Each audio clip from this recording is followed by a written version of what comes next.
Kybalion, a study of the Hermetic philosophy of ancient Egypt and Greece, by 3 initiates. Copyright 1908. 2. Hermes Trismegistus, known by the ancient Egyptians as the Great and Master of Masters. This little volume of Hermetic teachings is reverently dedicated. Introduction. We take great pleasure in presenting to the attention of students and investigators of the secret doctrines this little work based upon the world-old Hermetic teachings.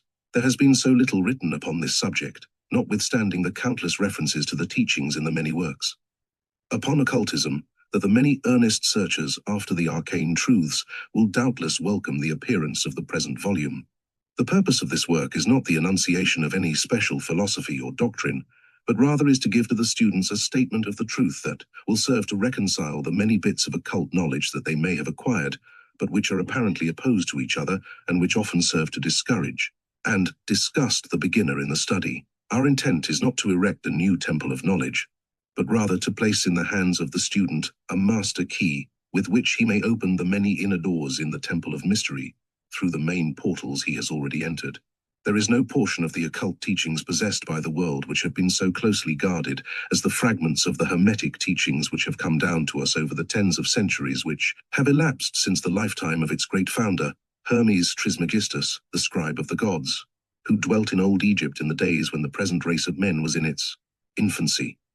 Contemporary with Abraham, and, if the legends be true, an instructor of that venerable sage, Hermes was, and is, the great central sun of occultism, whose rays have served to illumine the countless teachings which have been promulgated since his time. All the fundamental and basic teachings embedded in the esoteric teachings of every race may be traced back to Hermes. Even the most ancient teachings of India undoubtedly have their roots in the original Hermetic teachings. From the land of the Ganges, many advanced occultists wandered to the land of Egypt and sat at the feet of the master.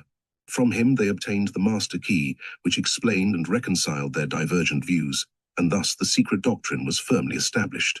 From other lands also came the learned ones, all of whom regarded Hermes as the master of masters, and his influence was so great that in spite of the many wanderings from the path on the part of the centuries of teachers in these different lands, there may still be found a certain basic resemblance and correspondence, which underlies the many and often quite divergent theories entertained and taught by the occultists of these different lands today. The student of comparative religions will be able to perceive the influence of the Hermetic teachings in every religion worthy of the name, now known to man, whether it be a dead religion or one in full vigor in our own times. There is always a certain correspondence in spite of the contradictory features, and the Hermetic teachings act as the great reconciler. The life work of Hermes seems to have been in the direction of planting the great seed truth which has grown and blossomed in so many strange forms, rather than to establish a school of philosophy which would dominate the world's thought. But nevertheless, the original truths taught by him have been kept intact in their original purity by a few men in each age, who, refusing great numbers of half-developed students and followers, followed the Hermetic custom and reserved their truth for the few who were ready to comprehend and master it. From lip to ear, the truth has been handed down among the few. There have always been a few initiates in each generation, in the various lands of the earth, who kept alive the sacred flame of the Hermetic teachings, and such have always been willing to use their lamps to relight the lesser lamps of the outside world. When the light of truth grew dim and clouded by reason of neglect, and when the wicks became clogged with foreign matter, there were always a few to tend faithfully the altar of the truth, upon which was kept alight the perpetual lamp of wisdom. These men devoted their lives to the labor of love which the poet has so well stated in his lines 0. Let not the flame die out. Cherished age after age in its dark cavern, in its holy temples cherished, fed by pure ministers of love, let not the flame die out. These men have never sought popular approval, nor numbers of followers. They are indifferent to these things, for they know how few there are in each generation who are ready for the truth, or who would recognize it if it were presented to them. They reserve the strong meat for men, while others furnish the milk for babes. They reserve their pearls of wisdom for the few elect, who recognize their value and who wear them in their crowns, instead of casting them before the materialistic vulgar swine, who would trample them in the mud and mix them with their disgusting mental food. But still these men have never forgotten or overlooked the original teachings of Hermes, regarding the passing on of the words of truth to those ready to receive it, which teaching is stated in the Kybalion as follows: Where fall the footsteps of the master, The ears of those ready for his teaching open wide. And again, when the ears of the student are ready to hear, then cometh the lips to fill them with wisdom. But their customary attitude has always been strictly in accordance with the other Hermetic aphorism. Also in the Kybalion, the lips of wisdom are closed, except to the ears of understanding. There are those who have criticized this attitude of the Hermetists, and who have claimed that they did not manifest the proper spirit in their policy of seclusion and reticence. But a moment's glance back over the pages of history will show the wisdom of the masters, who knew the folly of attempting to teach to the world that which it was neither ready or willing to receive. The Hermetists have never sought to be martyrs, and have instead sat silently aside with a pitying smile on their closed lips, while the heathen raged noisily about them, in their customary amusement of putting to death and torture the honest but misguided enthusiasts, who imagined that they could force upon a race of barbarians the truth capable of being understood only by the elect who had advanced along the path. And the spirit of persecution has not as yet died out in the land. There are certain Hermetic teachings, which, if publicly promulgated, would bring down upon the teachers a great cry of scorn and revilement from the multitude, who would again raise the cry of crucify. Crucify. In this little work, we have endeavored to give you an idea of the fundamental teachings of the Kybalion, striving to give you the working principles, leaving you to apply them yourselves, rather than attempting to work out the teaching in detail. If you are a true student, you will be able to work out and apply these principles. If not, then you must develop yourself into one. For otherwise the Hermetic teachings will be as words to you. The Three Initiates. Chapter 1. The Hermetic philosophy, the lips of wisdom are closed, except to the ears of understanding. The Kybalion. From old Egypt have come the fundamental esoteric and occult teachings, which have so strongly influenced the philosophies of all races, nations, and peoples for several thousand years. Egypt, the home of the pyramids and the Sphinx, was the birthplace of the hidden wisdom and mystic teachings. From her secret doctrine, all nations have borrowed. India, Persia, Chaldea, Medea, China, Japan, Assyria, ancient Greece and Diome, and other ancient countries partook liberally at the feast of knowledge which the hierophants and masters of the land of Isis so freely provided for those who came prepared to partake of the great store of mystic and occult lore which the masterminds of that ancient land had gathered together. In ancient Egypt dwelt the great adepts and masters who have never been surpassed, and who seldom have been equaled, during the centuries that have taken their processional flight since the days of the great Hermes. In Egypt was located the great lodge of lodges of the mystics. At the doors of her temples entered the neophytes who afterward, as hierophants, adepts, and masters, traveled to the four corners of the earth, carrying with them the precious knowledge which they were ready, anxious, and willing to pass on to those who were ready to receive the same. All students of the occult recognize the debt that they owe to these venerable masters of that ancient land. But among these great masters of ancient Egypt, there once dwelt one of whom masters hailed as the master of masters. This man, if man indeed he was, dwelt in Egypt in the earliest days. He was known as Hermes Trismegistus. He was the father of the occult wisdom, the founder of astrology, the discoverer of alchemy. The details of his life, story are lost to history, owing to the lapse of the years, though several of the ancient countries disputed with each other in their claims to the honor of having furnished his birthplace, and this thousands of years ago. The date of his sojourn in Egypt, in that his last incarnation on this planet, is not now known, but it has been fixed at the early days of the oldest dynasties of Egypt, long before the days of Moses. The best authorities regard him as a contemporary of Abraham, and some of the Jewish traditions go so far as to claim that Abraham acquired a portion of his mystic knowledge from Hermes himself. As the years rolled by after his passing from this plane of life, tradition recording that he lived 300 years in the flesh, the Egyptians deified Hermes and made him one of their gods under the name of Thoth. Years after, the people of ancient Greece also made him one of their many gods, calling him Hermes, the god of wisdom. The Egyptians revered his memory for many centuries, yes, tens of centuries, calling him the scribe of the gods, and bestowing upon him, distinctively, his ancient title, Trismegistus, which means the thrice great, the great, the greatest great, etc. In all the ancient lands, the name of Hermes Trismegistus was revered, the name being synonymous with the fount of wisdom. Even to this day, we use the term Hermetic in the sense of secret, sealed so that nothing can escape, etc. And this by reason of the fact that the followers of Hermes always observed the principle of secrecy in their teachings. They did not believe in casting pearls before swine, but rather held to the teaching, milk for babes, meat for strong men.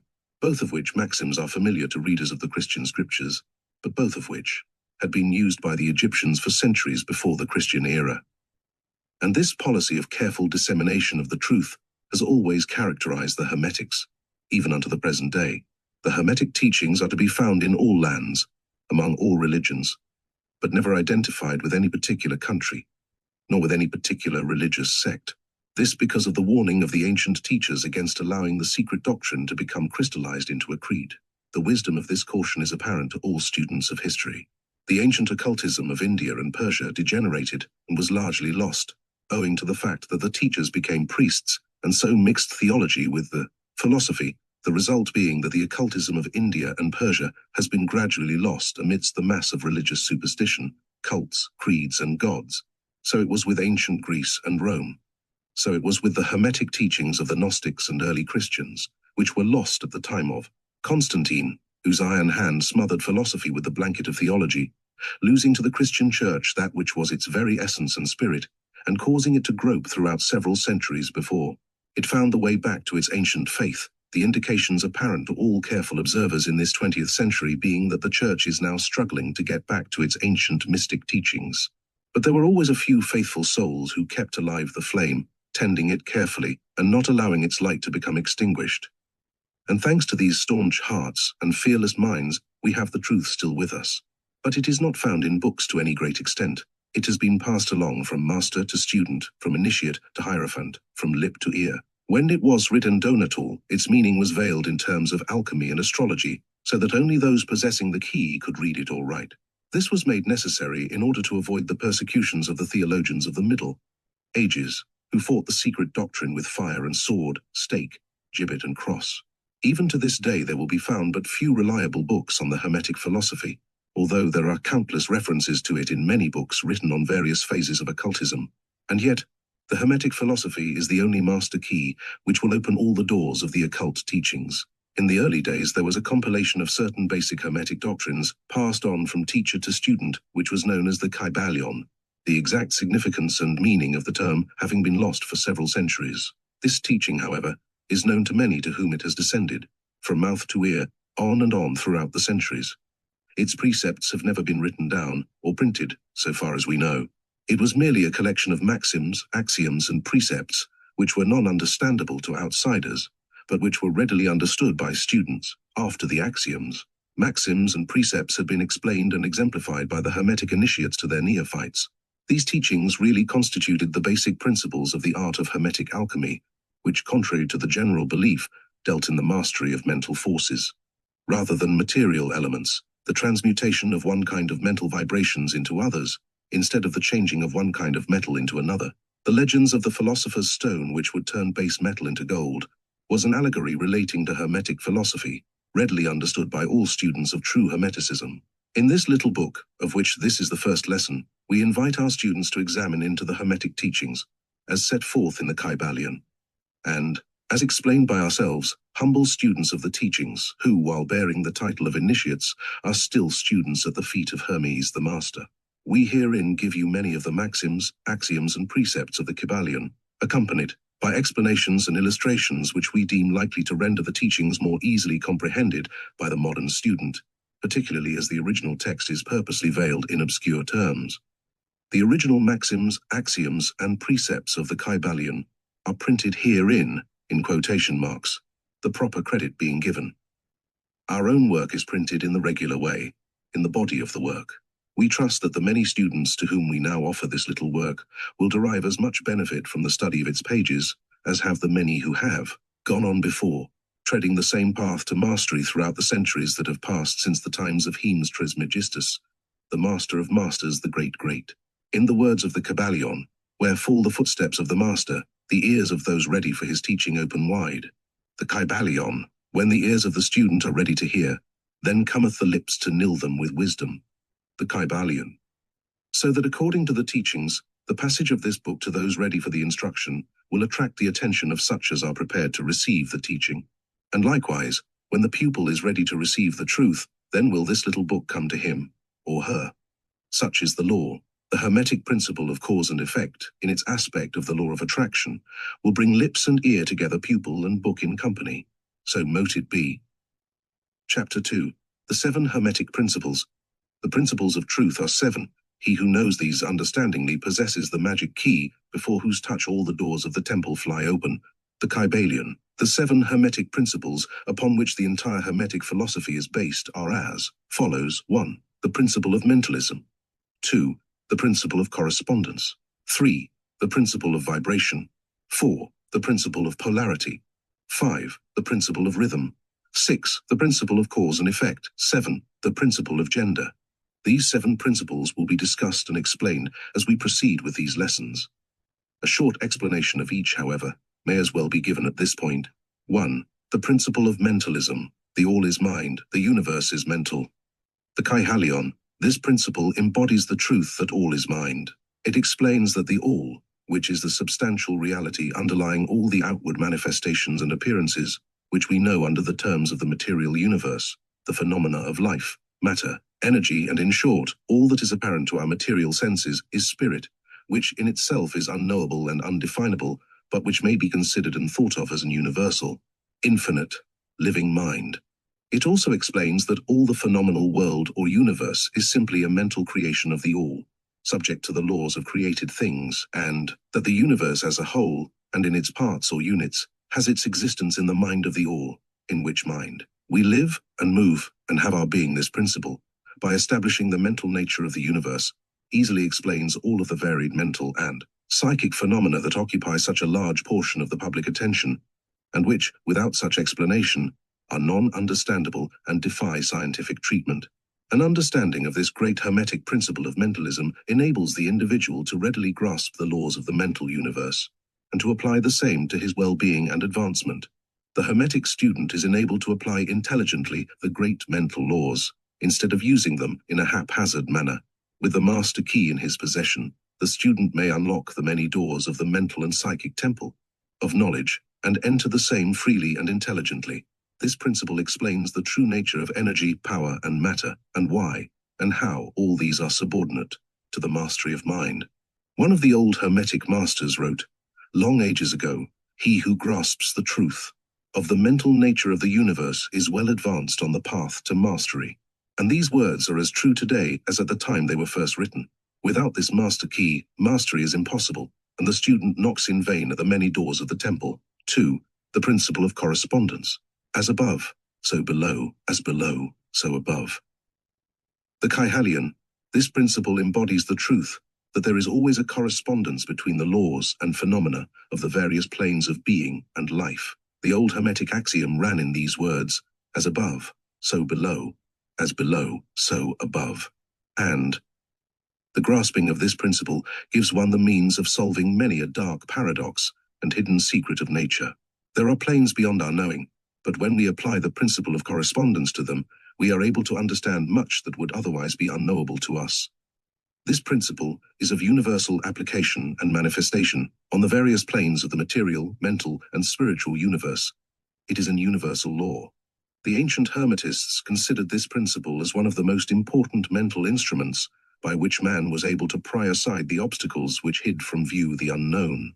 Its use even tore aside the veil of Isis to the extent that a glimpse of the face of the goddess might be caught. Just as a knowledge of the principles of geometry enables man to measure distant suns and their movements while seated in his observatory, so a knowledge of the principle of correspondence enables man to reason intelligently from the known to the unknown.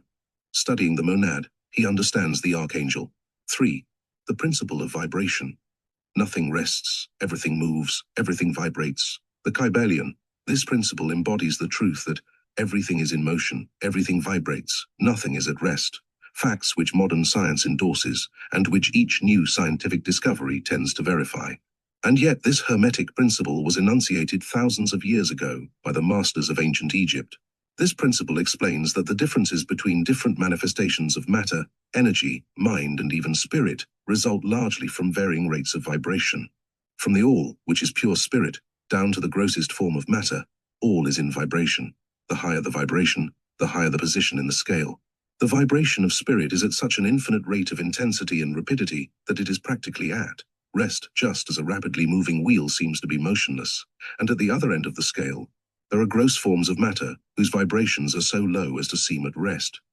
Between these poles, There are millions upon millions of varying degrees of vibration. From corpuscle and electron, atom and molecule, to worlds and universes, everything is in vibratory motion. This is also true on the planes of energy and force, which are but varying degrees of vibration, and also on the mental planes, whose states depend upon vibrations, and even onto the spiritual planes. An understanding of this principle, with the appropriate formulas, enables Hermetic students to control their own mental vibrations as well as those of others. The masters also apply this principle to the conquering of natural phenomena in various ways. He who understands the principle of vibration has grasped the scepter of power, says one of the old writers. 4. The principle of polarity. Everything is dual, everything has poles, everything has its pair of opposites, like and unlike are the same, opposites are identical in nature, but different in degree, extremes meet, all truths are but half-truths, all paradoxes may be reconciled. The Kybalion. This principle embodies the truth that everything is dual, everything has two poles, everything has its pair of opposites, all of which were old Hermetic axioms. It explains the old paradoxes that have perplexed so many, which have been stated as follows. Thesis and antithesis are identical in nature, but different in degree. Opposites are the same, differing only in degree. The pairs of opposites may be reconciled, extremes meet, everything is and isn't at the same time. All truths are but half-truths. Every truth is half-false. There are two sides to everything, etc., etc., etc. It explains that in everything there are two poles, or opposite aspects, and that opposites are really only the two extremes of the same thing, with many varying degrees between them. To illustrate, heat and cold, although opposites, are really the same thing, the differences consisting merely of degrees of the same thing. Look at your thermometer and see if you can discover where heat terminates and cold begins. There is no such thing as absolute heat or absolute cold. The two terms heat and cold simply indicate varying degrees of the same thing, and that same thing which manifests as heat and cold is merely a form, variety, and rate of vibration. So, heat and cold are simply the two poles of that which we call heat, and the phenomena attendant thereupon are manifestations of the principle of polarity. The same principle manifests in the case of light and darkness, which are the same thing, the difference consisting of varying degrees between the two poles of the phenomena. Where does darkness leave off and light begin? What is the difference between large and small, between hard and soft, between black and white, between sharp and dull, between noise and quiet, between high and low, between positive and negative? The principle of polarity explains these paradoxes, and no other principle can supersede it. The same principle operates on the mental plane. Let us take a radical and extreme example, that of love and hate, two mental states apparently totally different. And yet there are degrees of hate and degrees of love, and a middle point in which we use the terms like or dislike, which shade into each other so gradually that sometimes we are at a loss to know whether we like or dislike or neither. And all are simply degrees of the same thing, as you will see if you will but think a moment. And more than this, and considered of more importance by the Hermetists, it is possible to change the vibrations of hate to the vibrations of love in one's own mind and in the minds of others. Many of you who read these lines have had personal experiences of the involuntary rapid transition from love to hate, and the reverse in your own case and that of others. And you will therefore realize the possibility of this being accomplished by the use of the will, by means of the Hermetic formulas. Good and evil are but the poles of the same thing, and the Hermetist understands the art of transmuting evil into good, by means of an application of the principle of polarity. In short, the art of polarization becomes a phase of mental alchemy, known and practiced by the ancient and modern Hermetic masters. An understanding of the principle will enable one to change his own polarity, as well as that of others, if he will devote the time and study necessary to master the art. 5. The principle of rhythm. Everything flows out and in, everything has its tides, all things rise and fall. The pendulum swing manifests in everything. The measure of the swing to the right is the measure of the swing to the left. Rhythm compensates. The Kybalion. This principle embodies the truth that in everything there is manifested a measured motion, to and fro, a flow and inflow, a swing backward and forward, a pendulum-like movement, a tide-like ebb and flow, a high tide and low tide, between the two poles which exist, in accordance with the principle of polarity described a moment ago. There is always an action and a reaction, an advance and a retreat, a rising and a sinking. This is in the affairs of the universe, suns, worlds, men, animals, mind, energy, and matter. This law is manifest in the creation and destruction of worlds. in the rise and fall of nations, in the life of all things, and finally in the mental states of man. And it is with this latter that the Hermetists find the understanding of the principle most important. The Hermetists have grasped this principle, finding its universal application, and have also discovered certain means to overcome its effects in themselves by the use of the appropriate formulas and methods. They apply the mental law of neutralization. They cannot annul the principle or cause it to cease its operation, but they have learned how to escape its effects upon themselves to a certain degree, depending upon the mastery of the principle. They have learned how to use it instead of being used by it. In this and similar methods consist the art of the Hermetists. The master of Hermetics polarizes himself at the point at which he desires to rest, and then neutralizes the rhythmic swing of the pendulum which would tend to carry him to the other pole. All individuals who have attained any degree of self-mastery do this to a certain degree, more or less unconsciously, but the master does this consciously, and by the use of his will, and attains a degree of poise and mental firmness, almost impossible of belief on the part of the masses who are swung backward and forward like a pendulum. This principle and that of polarity have been closely studied by the Hermetists, and the methods of counteracting, neutralizing, and using them form an important part of the Hermetic mental alchemy. 6. The principle of cause and effect. Every cause has its effect. Every effect has its cause. Everything happens according to law. Chance is but a name for law not recognized. There are many planes of causation, but nothing escapes the law. The Kybalion. This principle embodies the fact that there is a cause for every effect, an effect from every cause. It explains that everything happens according to law, that nothing ever merely happens. There is no such thing as chance, that, while there are various planes of cause and effect, the higher dominating the lower planes, still nothing ever entirely escapes the law. The Hermetists understand the art and methods of rising above the ordinary plane of cause and effect to a certain degree, and by mentally rising to a higher plane, they become causes instead of effects. The masses of people are carried along, obedient to environment, the wills and desires of others stronger than themselves, heredity, suggestion, and other outward causes moving them about like pawns on the chessboard of life. But the masters, rising to the plane above, dominate their moods, characters, qualities, and powers, as well as the environment surrounding them, and become movers instead of pawns. They help to play the game of life, instead of being played and moved about by other wills and environment. They use the principle instead of being its tools. The masters obey the causation of the higher planes, but they help to exile on their own plane. In this statement, there is condensed a wealth of Hermetic knowledge. Let him read who can. 7. The principle of gender. Gender is in everything. Everything has its masculine and feminine principles. Gender manifests on all planes. The Kybalion. 7. The principle of gender. This principle embodies the truth that there is gender manifested in everything, the masculine and feminine principles ever at work. This is true not only of the physical plane, but of the mental and even the spiritual planes. On the physical plane, the principle manifests as sex. On the higher planes it takes higher forms, but the principle is ever the same. No creation, physical, mental, or spiritual, is possible without this principle. An understanding of its laws will throw light on many a subject that has perplexed the minds of men. The principle of gender works ever in the direction of generation, regeneration, and creation. Everything, and every person, contains the two elements or principles, or this great principle, within it, him or her. Every male thing has the female element also. Every female contains also the male principle. If you would understand the philosophy of mental and spiritual creation, generation, and regeneration, you must understand and study this Hermetic principle. It contains the solution of many mysteries of life. We caution you that this principle has no reference to the many base, pernicious, and degrading lustful theories, teachings, and practices which are taught under fanciful titles, and which are a prostitution of the great natural principle of gender. Such base revivals of the ancient infamous forms of phallicism tend to ruin mind, body, and soul, and the Hermetic philosophy has ever sounded the warning note against these degraded teachings which tend toward lust, licentiousness, and perversion of nature's principles. If you seek such teachings, you must go elsewhere for them. Hermeticism contains nothing for you along these lines. To the pure, all things are pure. To the base, all things are base. Chapter 3. Mental Transmutation. Mind as well as metals and elements may be transmuted, from state to state, degree to degree, condition to condition, pole to pole, vibration to vibration. True Hermetic transmutation is a mental art, the Kybalion.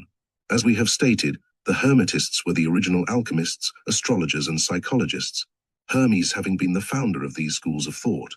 From astrology has grown modern astronomy, From alchemy has grown modern chemistry, from the mystic psychology has grown the modern psychology of the schools.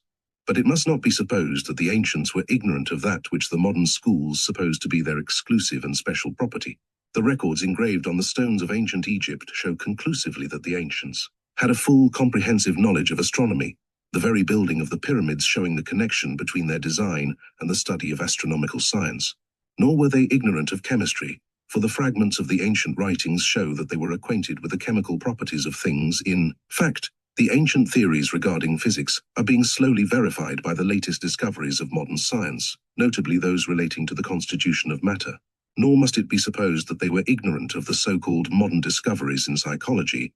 On the contrary, the Egyptians were especially skilled in the science of psychology, particularly in the branches that the modern schools ignore, but which nevertheless are being uncovered under the name of psychic science, which is perplexing the psychologists of today, and making them reluctantly admit that there may be something in it after all. The truth is that beneath the material, chemistry, astronomy, and psychology, that is, the psychology in its phase of brain action, the ancients possessed a knowledge of transcendental astronomy, called astrology, of transcendental chemistry, called alchemy, of transcendental psychology, called mystic psychology. They possessed the inner knowledge as well as the outer knowledge, the latter alone being possessed by modern scientists. Among the many secret branches of knowledge possessed by the Hermetists was that known as mental transmutation, which forms the subject matter of this lesson. Transmutation is a term usually employed to designate the ancient art of the transmutation of metals, particularly of the base metals, into gold. The word transmute means to change from one nature, form, or substance into another, to transform Webster, and accordingly, mental transmutation means the art of changing and transforming mental states, forms, and conditions into others. So you may see that mental transmutation is the art of mental chemistry, if you like the term, a form of practical mystic psychology, but this means far more than appears on the surface. Transmutation, alchemy, or chemistry on the mental plane is important enough in its effects to be sure, and if the art stopped there, it would still be one of the most important branches of study known to man. But this is only the beginning. Let us see why. The first of the 7 Hermetic principles is the principle of mentalism, the axiom of which is the all is mind, the universe is mental, which means that the underlying reality of the universe is mind, and the universe itself is mental, that is, existing in the mind of the all. We shall consider this principle in succeeding lessons, but let us see the effect of the principle if it be assumed to be true. If the universal is mental in its nature, then mental transmutation must be the art of changing the conditions of the universe along the lines of matter, force, and mind. So you see, therefore, that mental transmutation is really the magic of which the ancient writers had so much to say in their mystical works, and about which they gave so few practical instructions. If all be mental, then the art which enables one to transmute mental conditions must render the master the controller of material conditions as well as those ordinarily called mental. As a matter of fact, none but advanced mental alchemists have been able to attain the degree of power necessary to control the grosser physical conditions, such as the control of the elements of nature, the production or cessation of tempests, the production and cessation of earthquakes, and other great physical phenomena. But that such men have existed, and do exist today, is a matter of earnest belief to all advanced occultists of all schools. That the masters exist, and have these powers, the best teachers assure their students, having had experiences which justify them in such belief and statements. These masters do not make public exhibitions of their powers, but seek seclusion from the crowds of men in order to better work their way along the path of attainment. We mention their existence at this point merely to call your attention to the fact that their power is entirely mental and operates along the lines of the higher mental transmutation, under the Hermetic principle of mentalism. The universe is mental, the Kybalion, but students and Hermetists of lesser degree than masters, the initiates and teachers, are able to freely work along the mental plane in mental transmutation. In fact, all that we call psychic phenomena, mental influence, mental science, new thought phenomena, etc. operates along the same general lines, for there is but one principle involved, no matter by what name the phenomena be called. The student and practitioner of mental transmutation works among the mental plane, transmuting mental conditions, states, etc. into others, according to various formulas, more or less efficacious. The various treatments, affirmations, denials, etc. of the schools of mental science are but formulas, often quite imperfect and unscientific, of the Hermetic art. The majority of modern practitioners are quite ignorant compared to the ancient masters, for they lack the fundamental knowledge upon which the work is based. Not only may the mental states, etc. of one's self be changed or transmuted by Hermetic methods, but also the states of others may be and are constantly transmuted. In the same way, usually unconsciously, but often consciously by some understanding the laws and principles, in cases where the people affected are not informed of the principles of self-protection. And more than this, as many students and practitioners of modern mental science know, every material conditional, depending upon the minds of other people, may be changed or transmuted in accordance with the earnest desire, will, and treatments conditions of life. The public are so generally informed regarding these things at present that we do not deem it necessary to mention the same at length, our purpose at this point being merely to show the Hermetic principle and art underlying all of these various forms of practice, good and evil, for the force can be used in opposite directions according to the Hermetic principles of polarity. In this little book, we shall state the basic principles of mental transmutation, that all who read may grasp the underlying principles, and thus possess the master key that will unlock the many doors of the principle of polarity. We shall now proceed to a consideration of the first of the Hermetic 7 principles, the principle of mentalism, in which is explained the truth that the all is mind, the universe is mental, in the words of the Kybalion. We ask thee close attention and careful study of this great principle on the part of our students, for it is really the basic principle of the whole Hermetic philosophy and of the Hermetic art of mental transmutation. Chapter 4, the all. Under and back of the universe of time, space, and change is ever to be found the substantial reality, the fundamental truth, the Kybalion. Substance means that which underlies all outward manifestations, the essence, the essential reality, the thing in itself, etc. Substantial means actually existing, being the essential element, being real, etc. Reality means the state of being real, true, enduring, valid, fixed, permanent, actual, etc.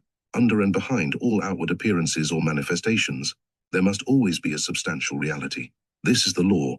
Man, considering the universe, of which he is a unit, sees nothing but change in matter, forces, and mental states. He sees that nothing really is, but that everything is. Becoming and changing, nothing stands still, everything is being born, growing, dying. The very instant a thing reaches its height, it begins to decline. The law of rhythm is in constant operation. There is no reality, enduring quality, fixity, or substantiality in anything. Nothing is permanent but change. He sees all things evolving from other things, and resolving into other things. A constant action and reaction, inflow and outflow, building up and tearing down, creation and destruction, birth, growth, and death. Nothing endures but change. And if he be a thinking man, he realizes that all of these changing things must be but outward appearances or manifestations of some underlying power, some substantial reality. All thinkers, in all lands and in all times, have assumed the necessity for postulating the existence of this substantial reality. All philosophies worthy of the name have been based upon this thought. Men have given to this substantial reality many names. Some have called it by the term of deity under many titles. Others have called it the infinite and eternal energy. Others have tried to call it matter, but all have acknowledged its existence. It is self-evident. It needs no argument. In these lessons, we have followed the example of some of the world's greatest thinkers, both ancient and modern, the Hermetic masters, and have called this underlying power, this substantial reality, by the Hermetic name of the all, which term we consider the most comprehensive of the many terms applied by man to that which transcends names and terms. We accept and teach the view of the great Hermetic thinkers of all times, as well as of those illumined souls who have reached higher planes of being, both of whom assert that the inner nature of the all is unknowable. This must be so, for naught by the all itself can comprehend its own nature and being. The Hermetists believe and teach that the all, in itself, is and must ever be unknowable. They regard all the theories, guesses, and speculations of the theologians and metaphysicians regarding the inner nature of the all as but the childish efforts of mortal minds to grasp the secret of the infinite. Such efforts have always failed and will always fail from the very nature of the task.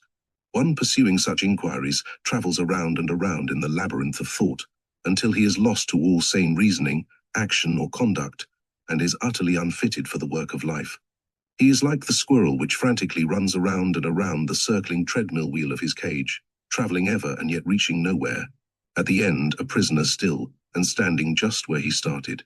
And still more presumptuous, are those who attempt to ascribe to the all the personality, qualities, properties, characteristics and attributes of themselves, ascribing to the all the human emotions, feelings and characteristics, even down to the pettiest qualities of mankind, such as jealousy, susceptibility to flattery and praise, desire for offerings and worship, and all the other survivals from the days of the childhood of the race. Such ideas are not worthy of grown men and women and are rapidly being discarded. At this point, it may be proper for me to state that we make a distinction between religion and theology, between philosophy and metaphysics. Religion, to us, means that intuitional realization of the existence of the all and one's relationship to it, while theology means the attempts of men to ascribe personality, qualities, and characteristics to it, their theories regarding its affairs, will, desires, plans, and designs, and their assumption of the office of middlemen between the all and the people. Philosophy to us means the inquiry after knowledge of things knowable and thinkable, while metaphysics means the attempt to carry the inquiry over and beyond the boundaries and into regions unknowable and unthinkable, and with the same tendency as that of theology. And consequently, both religion and philosophy mean to us things having roots in reality, while theology and metaphysics seem like broken reeds, rooted in the quicksands of ignorance, and affording naught but the most insecure support for the mind or soul of man. We do not insist upon our students accepting these definitions. We mention them merely to show our position. At any rate, you shall hear very little about theology and metaphysics in these lessons. But while the essential nature of the all is unknowable, there are certain truths connected with its existence, which the human mind finds itself compelled to accept, and an examination of these reports form a proper subject of inquiry, particularly as they agree with the reports of the illumined on higher planes. And to this inquiry, we now invite you.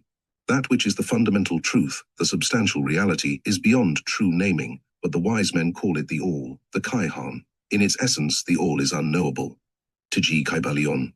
But the report of Kizan must be hospitably received and treated with respect. The Kybalion, the human reason, whose reports we must accept so long as we think at all, informs us as follows regarding the all, and that without attempting to remove the veil of the unknowable, the all must be all that really I says.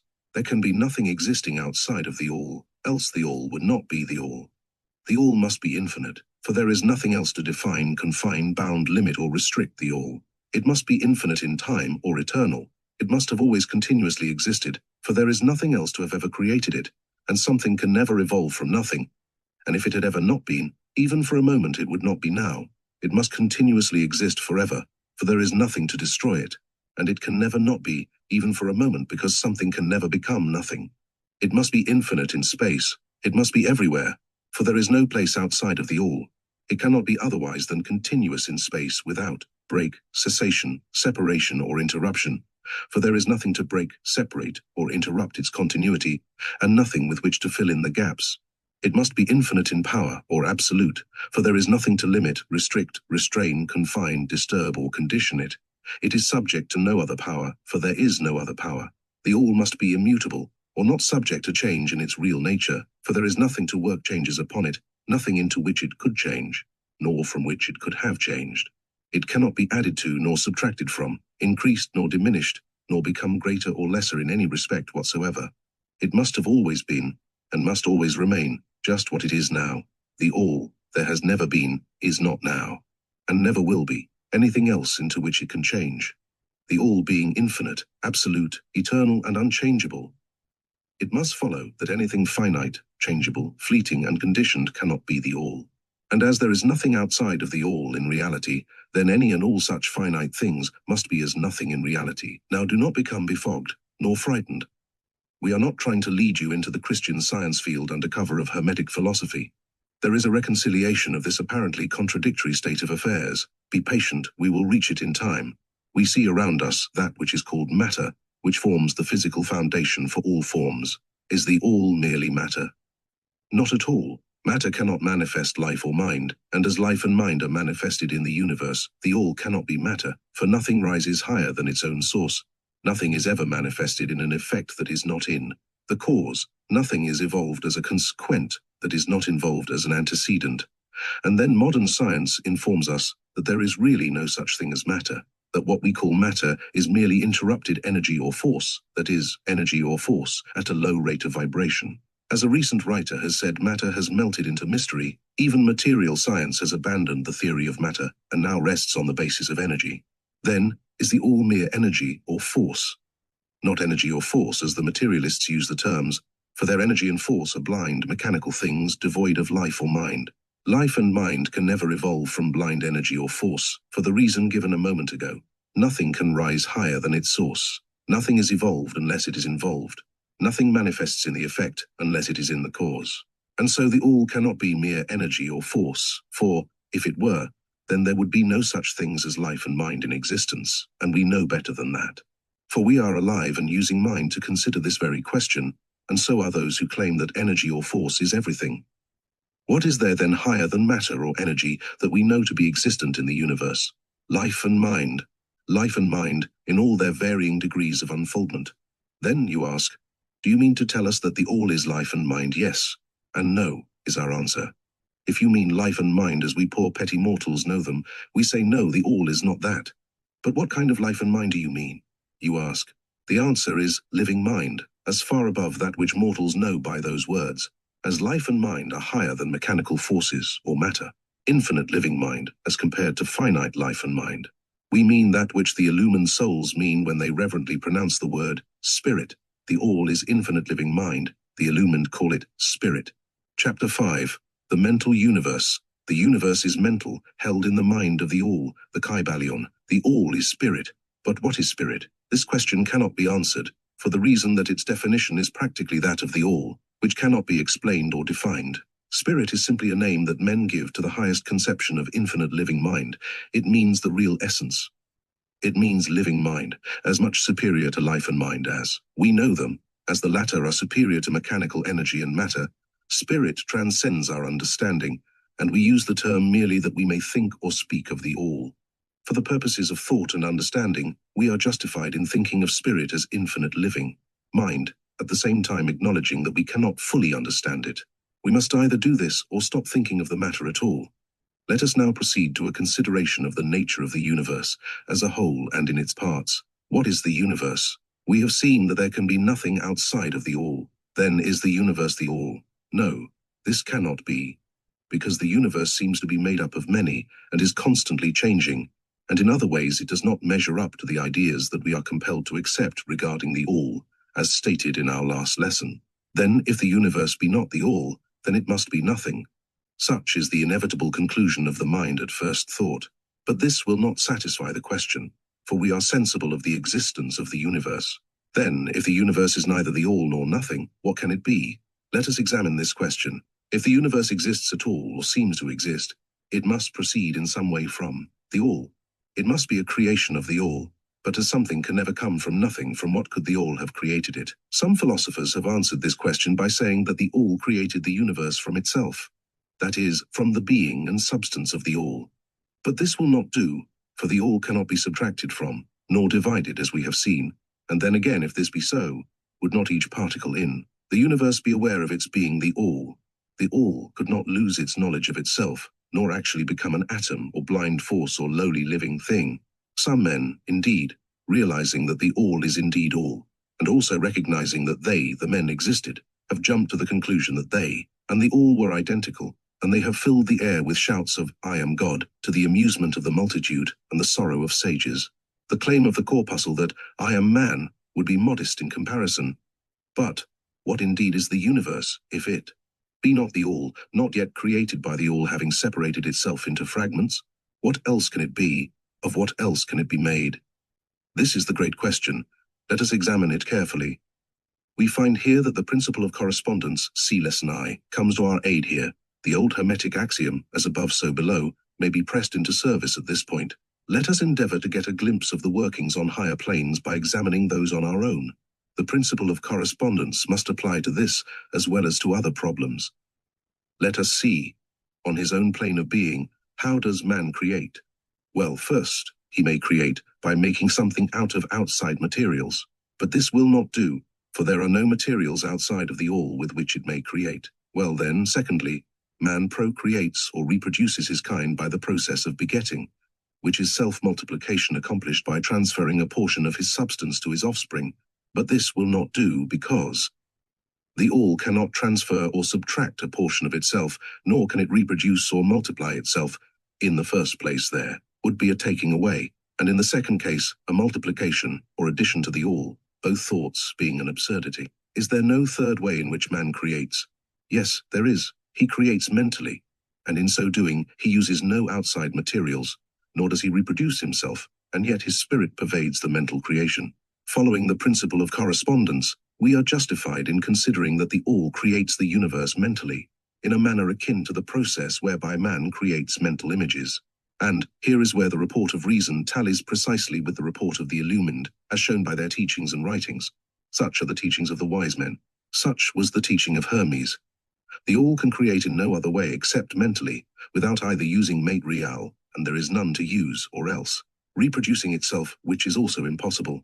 There is no escape from this conclusion of the reason, which, as we have said, agrees with the highest teachings of the illumined.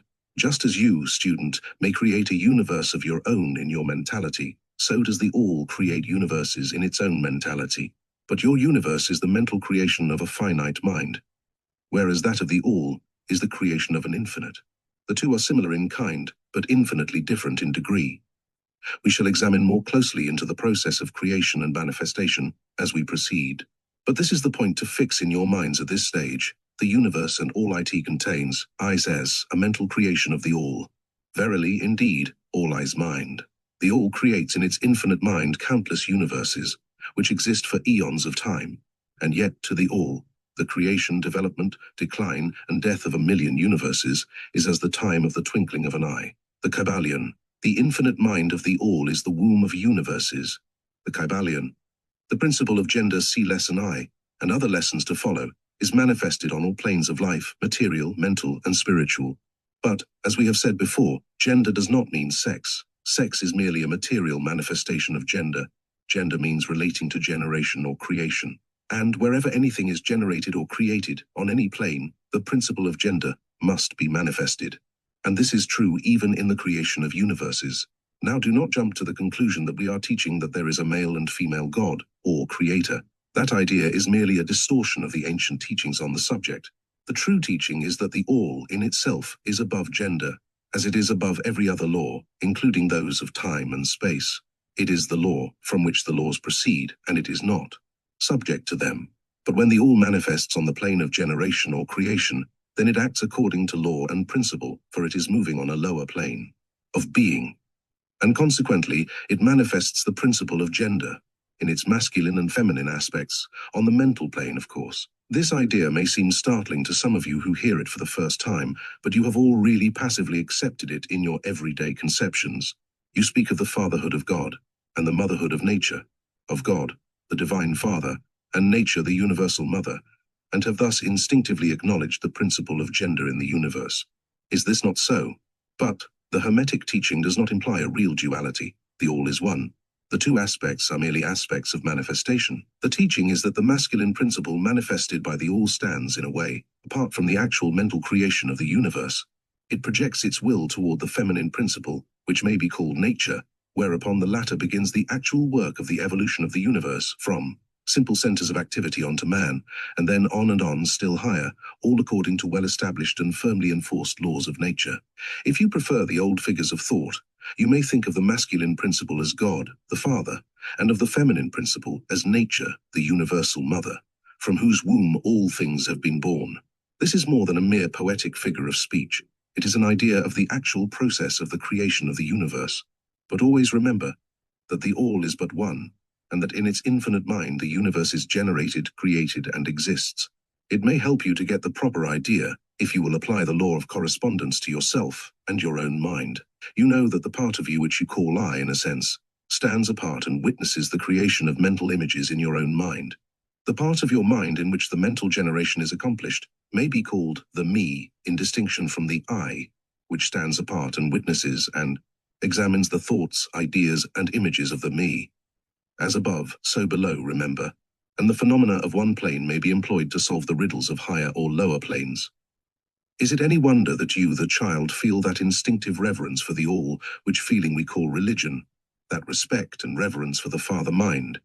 Is it any wonder? That, when you consider the works and wonders of nature, you are overcome with a mighty feeling which has its roots away down in your inmost being. It is the mother mind that you are pressing close up to, like a babe to the breast. Do not make the mistake of supposing that the little world you see around you, the earth, which is a mere grain of dust in the universe, is the universe itself. There are millions upon millions of such worlds, and greater. And there are millions of such universes in existence within the infinite mind of the All. And even in our own little solar system, there are regions and planes of life far higher than ours, and beings compared to which we earthbound mortals are as the slimy life forms that dwell on the ocean's bed when compared to man. There are beings with powers and attributes higher than man has ever dreamed of the gods possessing, and yet these beings were once as you, and still lower, and you will be even as they, and still higher in time, for such is the destiny of man as reported by the illumined. And death is not real, even in the relative sense. It is but birth to a new life, and you shall go on, and on, and on, to higher, and still higher planes of life, for eons upon eons of time. The universe is your home, and you shall explore its farthest recesses before the end of time. You are dwelling in the infinite mind of the All, and your possibilities and opportunities are infinite, both in time and space. And at the end of the grand cycle of eons, when the All shall draw back into itself all of its creations, you will go. Gladly, for you will then be able to know the whole truth of being at one with the All. Such is the report of the illumined, those who have advanced well along the path. And in the meantime, rest calm and serene. You are safe and protected by the infinite power of the faithy mother mind. Within the father-mother mind, mortal children are at home. The Kybalion. There is not one who is fatherless nor motherless in the universe. The Kybalion. Chapter 6. The Divine Paradox. The half-wise, recognizing the comparative unreality of the universe, imagine that they may defy its laws. Such are vain and presumptuous fools, and they are broken against the rocks and torn asunder by the elements by reason of their folly. The truly wise, knowing the nature of the universe, use law against laws, the higher against the lower, and by the art of alchemy transmute that which is undesirable into that which is worthy, and thus triumph. Mastery consists not in abnormal dreams, visions, and fantastic imaginings or living, but in using the higher forces against the lower, escaping the pains of the lower planes by vibrating on the higher. Transmutation, not presumptuous denial, is the weapon of the master, the Kybalion. This is the paradox of the universe, resulting from the principle of polarity, which manifests when the All begins to create.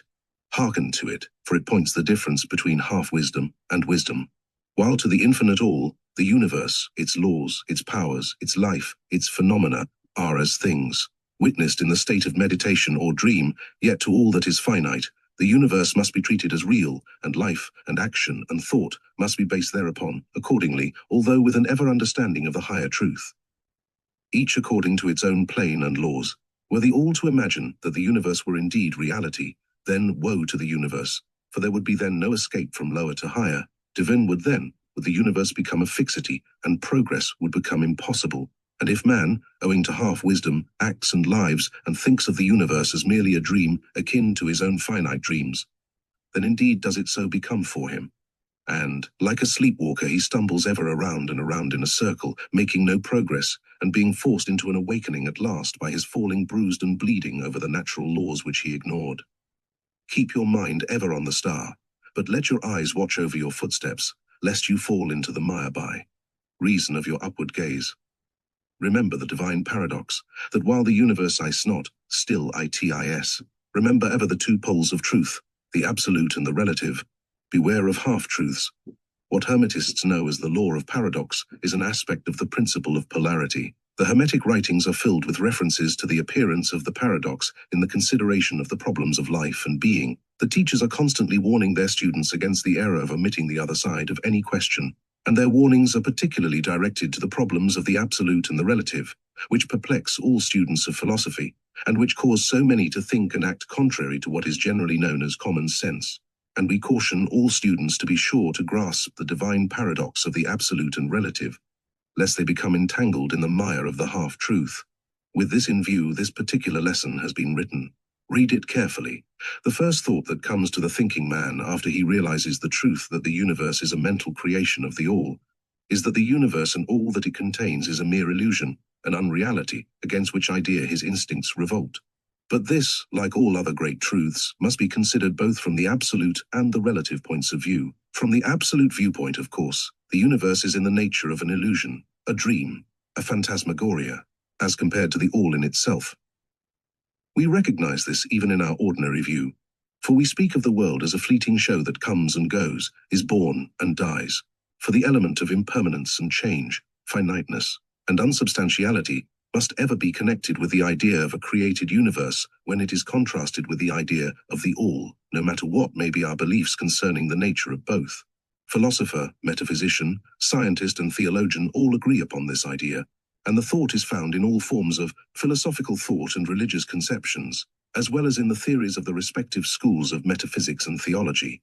So, the Hermetic teachings do not preach the unsubstantiality of the universe in any stronger terms than those more familiar to you, although their presentation of the subject may seem somewhat more startling.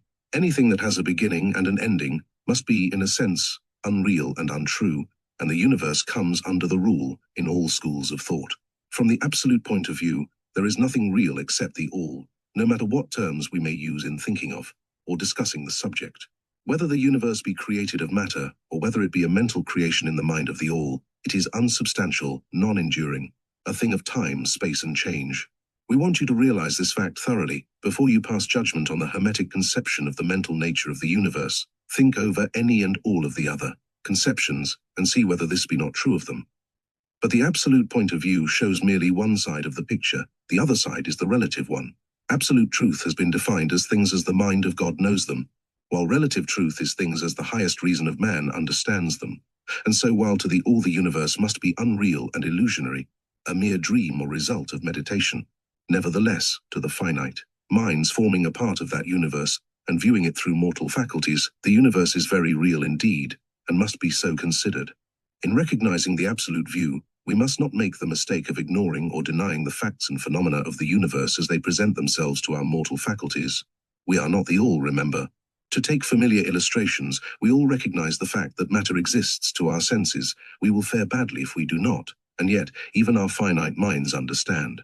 Stand the scientific dictum that there is no such thing as matter from a scientific point of view.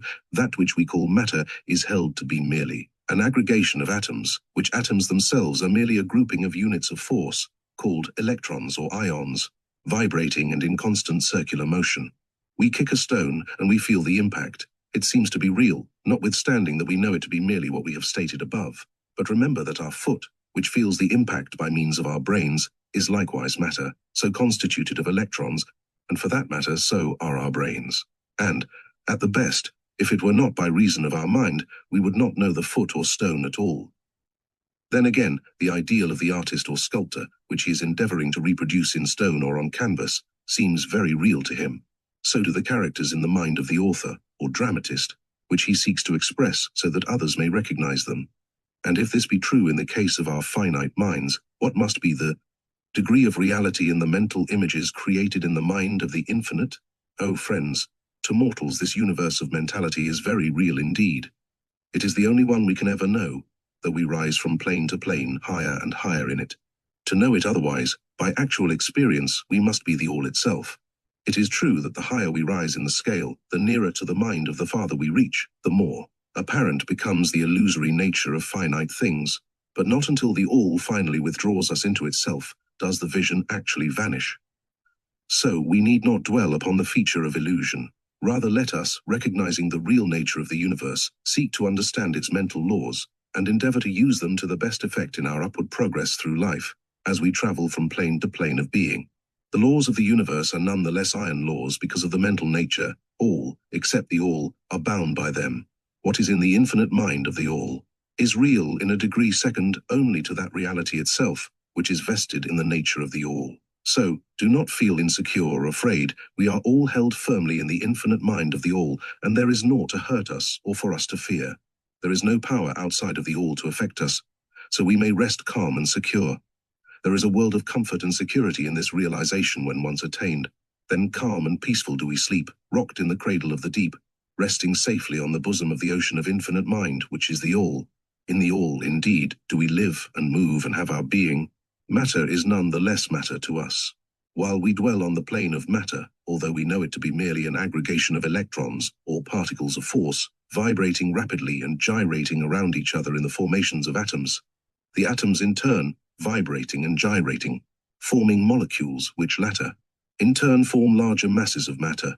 Nor does matter become less matter when we follow the inquiry still further and learn from the Hermetic teachings that the force, of which the electrons are but units, is merely a manifestation of the mind of the all, and like all else in the universe is purely mental in its nature. While on the plane of matter, we must recognize its phenomena. We may control matter, as all masters of higher or lesser degree do, but we do so by applying the higher forces. We commit a folly when we attempt to deny the existence of matter in the relative aspect. We may deny its mastery over us, and rightly so, but we should not attempt to ignore it in its relative aspect, at least so long as we dwell upon its plane. Nor do the laws of nature become less constant or effective when we know them, likewise, to be merely mental creations. They are in full effect on the various planes. We overcome the lower laws by applying still higher ones, and in this way only. But we cannot escape law or rise above it entirely. Nothing but the all can escape law, and that because the all is law itself, from which all laws emerge.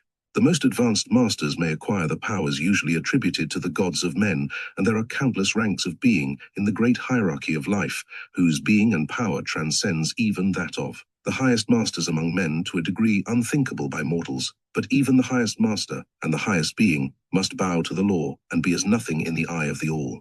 So that if even these highest beings, whose powers exceed even those attributed by men to their gods, if even these are bound by and are subservient to law, then imagine the presumption of mortal man, of our race and grade, when he dares to consider the laws of nature as unreal, visionary and illusory, because he happens to be able to grasp the truth that the laws are mental in nature, and simply mental creations of the all. Those laws which the all intends to be governing laws are not to be defied or argued away. So long as the universe endures, will they endure, for the universe exists by virtue of these laws which form its framework and which hold it together. The Hermetic principle of mentalism, while explaining the true nature of the universe upon the principle that all is mental, does not change the scientific conceptions of the universe, life, or evolution. In fact, science merely corroborates the Hermetic teachings. The latter merely teaches that the nature of the universe is mental, while modern science has taught that it is material, or of late, that it is energy at the last analysis. The Hermetic teachings have no fault to find with Herbert Spencer's basic principle, which postulates the existence of an infinite and eternal energy, from which all things proceed. In fact, the Hermetics recognize in Spencer's philosophy the highest outside statement of the workings of the natural laws that have ever been promulgated, and they believe Spencer to have been a reincarnation of an ancient philosopher who dwelt in ancient Egypt thousands of years ago, and who later incarnated as Heraclitus, the Grecian philosopher who lived BC 500. And they regard his statement of the infinite and eternal energy as directly in the line of the Hermetic teachings, always with the addition of their own doctrine that his energy is the energy of the mind of the all. With the master key of the Hermetic philosophy, the student of Spencer will be able to unlock many doors of the inner philosophical conceptions of the great English philosopher whose work shows the results of the preparation of his previous incarnations. His teachings regarding evolution and rhythm are in almost perfect agreement with the Hermetic teachings regarding the principle of rhythm. So, the student of Hermetics need not lay aside any of his cherished scientific views regarding the universe. All he is asked to do is to grasp the underlying principle of the all is mind, the universe is mental. Held in the mind of the all, he will find that the other six of the seven principles will fit into his scientific knowledge and will serve to bring out obscure points and to throw light in dark corners. This is not to be wondered at when we realize the influence of the Hermetic thought on the early philosophers of Greece, upon whose foundations of thought the theories of modern science largely rest. The acceptance of the first Hermetic principle, mentalism, is the only great point of difference between modern science and Hermetic students, and science is gradually moving toward the Hermetic position in its groping in the dark for a way out of the labyrinth into which it has wandered in its search for reality. The purpose of this lesson is to impress upon the minds of our students the fact that, to all intents and purposes, the universe and its laws and its phenomena are just as real, so far as man is concerned, as they would be under the hypotheses of materialism or energism. Under any hypothesis, the universe in its outer aspect is changing, ever-flowing and transitory, and therefore devoid of substantiality and reality. But note the other pole of the truth. Under any of the same hypotheses, we are compelled to a CT and live as if the fleeting things were real and substantial.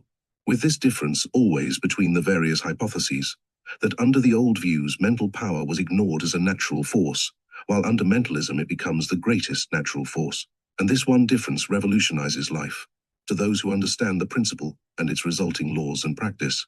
So, finally, students all grasp the advantage of mentalism and learn to know, use and apply the laws resulting therefrom, but do not yield to the temptation which, as the Kybalion states, overcomes the half-wise, and which causes them to be hypnotized by the apparent unreality of things, the consequence being that they wander about like dream people dwelling in a world of dreams, ignoring the practical work and life of man, the end being that they are broken against the rocks and torn asunder by the elements, by reason of their folly. Rather follow the example of the wise, which the same authority states use law against laws, the higher against the lower, and, by the art of alchemy, transmute that which is undesirable into that which is worthy, and thus triumph following the authority. Let us avoid the half-wisdom which is folly, which ignores the truth that mastery consists not in abnormal dreams, visions, and fantastic imaginings or living, but in using the higher forces against the lower, escaping the pains of the lower planes by vibrating on the higher. Remember always, student, that transmutation, not presumptuous denial, is the weapon of the master. The above quotations are from the Kybalion and are worthy of being committed to memory by the student. We do not live in a world of dreams, but in an universe which, while relative, is real so far as our lives and actions are concerned. Our business in the universe is not to deny its existence, but to live, using the laws to rise from lower to higher, living on, doing the best that we can under the circumstances arising each day, and living, so far as is possible, to our highest ideas and ideals.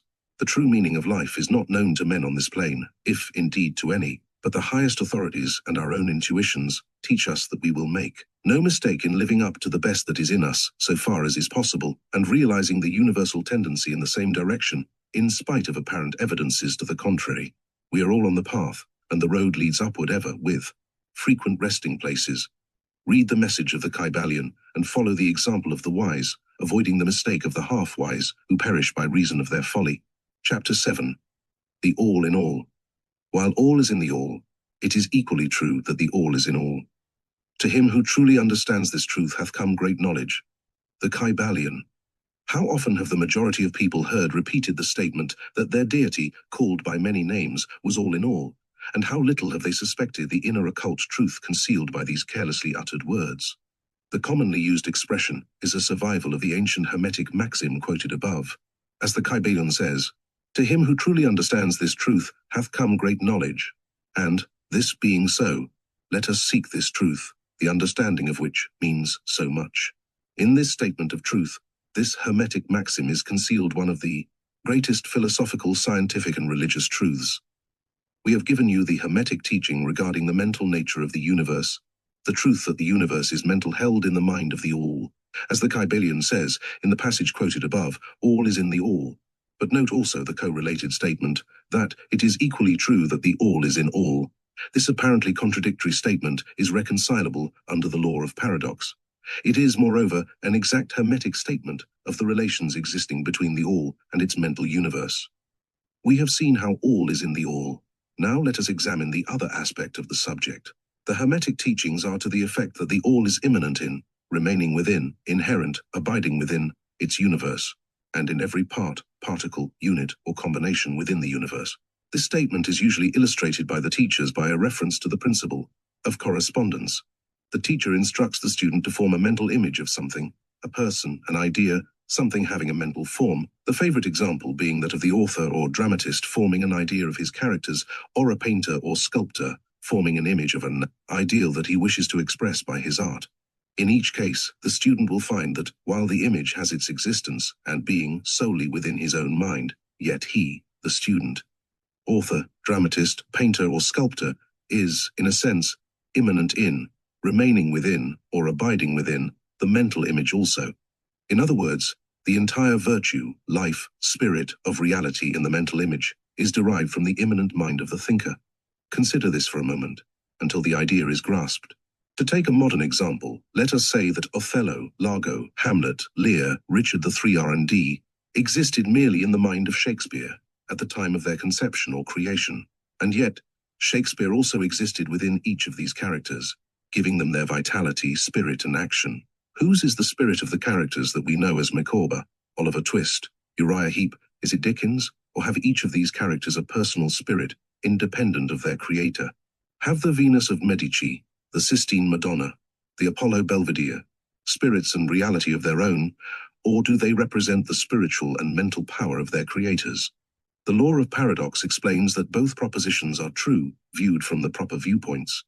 Micawber is both Micawber and yet Dickens. And again, while Micawber may be said to be Dickens, yet Dickens is not identical with Micawber. Man like Micawber may exclaim, "The spirit of my creator is inherent within me, and yet I am not he." How different this from the shocking half-truths, so vociferously announced by certain of the half-wise, who fill the air with their raucous cries of, "I am God." Imagine poor Micawber, or the sneaky Uriah Heep, crying, "I am Dickens," or some of the lowly clods in one of Shakespeare's plays, grandiloquently announcing that, "I am Shakespeare." The all is in the earthworm, and yet the earthworm is far from being the all, and still the wonder remains, that though the earthworm exists merely as a lowly thing, created and having its being solely within the mind of the all, yet the all is immanent in the earthworm, and in the particles that go to make up the earthworm. Can there be any greater mystery than this of all in the all, and the all in all? The student will, of course, realize that the illustrations given above are necessarily imperfect and inadequate, for they represent the creation of mental images in finite minds, while the universe is a creation of infinite mind, and the difference between the two poles separates them. And yet it is merely a matter of degree. The same principle is in operation. The principle of correspondence manifests in each. As above, so below, as below, so above. And in the degree that man realizes the existence of the indwelling spirit immanent within his being, so will he rise in the spiritual scale of life. This is what spiritual development means, the recognition, realization, and manifestation of the spirit within us. Try to remember this last definition, that of spiritual development. It contains the truth of true religion. There are many planes of being, many subplanes of life, many degrees of existence in the universe, and all depend upon the advancement of beings in the scale, of which scale the lowest point is the grossest matter, the highest being separated only by the thinnest division from the spirit of the all. And, upward and onward along this scale of life, everything is moving. All are on the path, whose end is the all. All progress is a returning home. All is upward and onward, in spite of all seemingly contradictory appearances. Such is the message of the illumined. The Hermetic teachings concerning the process of the mental creation of the universe are that at the beginning of the creative cycle, the all, in its aspect of being, projects its will toward its aspect of becoming, and the process of creation begins. It is taught that the process consists of the lowering of vibration until a very low degree of vibratory energy is reached, at which point the grossest possible form of matter is manifested. This process is called the stage of involution, in which the all becomes involved or wrapped up in its creation. This process is believed by the Hermetists to have a correspondence to the mental process of an artist, writer, or inventor who becomes so wrapped up in his mental creation as to almost forget his own existence, and who, for the time being, almost lives in his creation. If instead of wrapped, we use the word wrapped, perhaps we will give a better idea of what is meant. This involuntary stage of creation is sometimes called the outpouring of the divine energy, just as the evolutionary state is called the indrawing. The extreme pole of the creative process is considered to be the furthest removed from the all, while the beginning of the evolutionary stage is regarded as the beginning of the return swing of the pendulum of rhythm, a coming home idea being held in all of the Hermetic teachings. The teachings are that during the outpouring the vibrations become lower and lower until finally the urge ceases and the return swing begins. But there is this difference, that while in the outpouring, the creative forces manifest compactly and as a whole, yet from the beginning of the evolutionary or indrawing stage there is manifested the law of individualization, that is, the tendency to separate into units of force, so that finally that which left the all as unindividualized energy returns to its source as countless highly developed units of life, having risen higher and higher in the scale by means of physical, mental, and spiritual evolution. The ancient Hermetists use the word meditation in describing the process of the mental creation of the universe in the mind of the all, the word contemplation also being frequently employed. But the idea intended seems to be that of the employment of the divine attention. Attention is a word derived from the Latin root, meaning to reach out, to stretch out, and so the act of attention is really a mental reaching out, extension of mental energy, so that the underlying idea is readily understood when we examine into the real meaning of attention. The Hermetic teachings regarding the process of evolution are that the all having meditated upon the beginning of the creation, shaving thus established the material foundations of the universe, having thought it into existence, then gradually awakens or rouses from its meditation, and in so doing, starts into manifestation the process of evolution, on the material, mental and spiritual planes, successively and in order. Thus the upward movement begins, and all begins to move spiritward.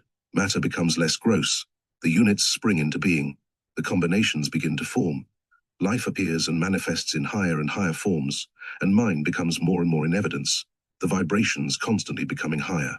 In short, the entire process of evolution, in all of its phases, begins and proceeds according to the established laws of the indrawing process. All of this occupies eons upon eons of man's time, each eon containing countless millions of years, but yet the illumined inform us that the entire creation, including involution and evolution, of an universe, is but as the twinkle of the eye to the all. At the end of countless cycles of eons of time, the all withdraws its attention, its contemplation and meditation of the universe, for the great work is finished, and all is withdrawn into the all from which it emerged. But mystery of mysteries, the spirit of each soul is not annihilated, but is infinitely expanded. The created and the creator are merged. Such is the report of the illumined. The above illustration of the meditation, and subsequent awakening from meditation of the all, is of course but an attempt of the teachers to describe the infinite process by a finite example. And, yet, as below, so above. The difference is merely in degree, and just as the all arouses itself from the meditation upon the universe, so does man in time cease from manifesting upon the material plane, and withdraws himself more and more into the indwelling spirit, which is indeed the divine ego. There is one more matter of which we desire to speak in this lesson, and that comes very near to an invasion of the metaphysical field of speculation, although our purpose is merely to show the futility of such speculation. We allude to the question which inevitably conies to the mind of all thinkers who have ventured to seek the truth. The question is, why does the all create universes? The question may be asked in different forms, but the above is the gist of the inquiry. Men have striven hard to answer this question, but still there is no answer worthy of the name. Some have imagined that the all had something to gain by it, but this is absurd, for what could the all gain that it did not already possess?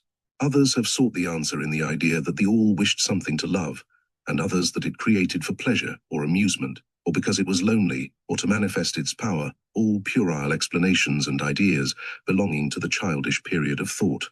Others have sought to explain the mystery by assuming that the all found itself compelled to create, by reason of its own internal nature, its creative instinct.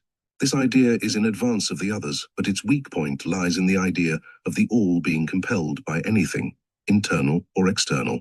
If its internal nature or creative instinct compelled it to do anything, then the internal nature or creative instinct would be the absolute instead of the all, and so accordingly that part of the proposition falls.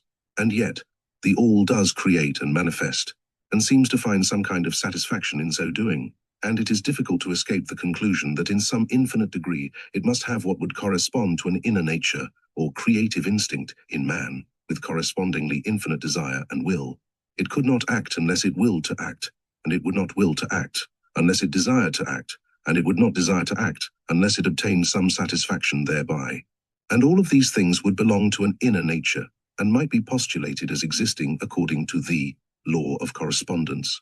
But still, we prefer to think of the all as acting entirely free from any influence, internal as well as external. That is the problem which lies at the root of difficulty, and the difficulty that lies at the root of the problem. Strictly speaking, there cannot be said to be any reason whatsoever for the all to act, for a reason implies a cause, and the all is above cause and effect, except when it wills to become a cause, at which time the principle is set into motion. So, you see, the matter is unthinkable, just as the all is unknowable. Just as we say the all merely ice, so we are compelled to say that the all acts because it acts. At the last, the all is all reason in itself, all law in itself, all action in itself, and it may be said, truthfully, that the all is its own reason, its own law, its own act, or still further, that the all, its reason, its act, its law, are one, all being names for the same thing. In the opinion of those who are giving you these present lessons, the answer is locked up in inner self of the all, along with its secret of being.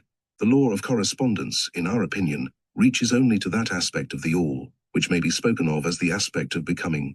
Back of that aspect is the aspect of being, in which all laws are lost in law, all principles merge into principle, and the all principle and being are identical, one and the same. Therefore, metaphysical speculation on this point is futile. We go into the matter here, merely to show that we recognize the question, and also the absurdity of the ordinary answers of metaphysics and theology.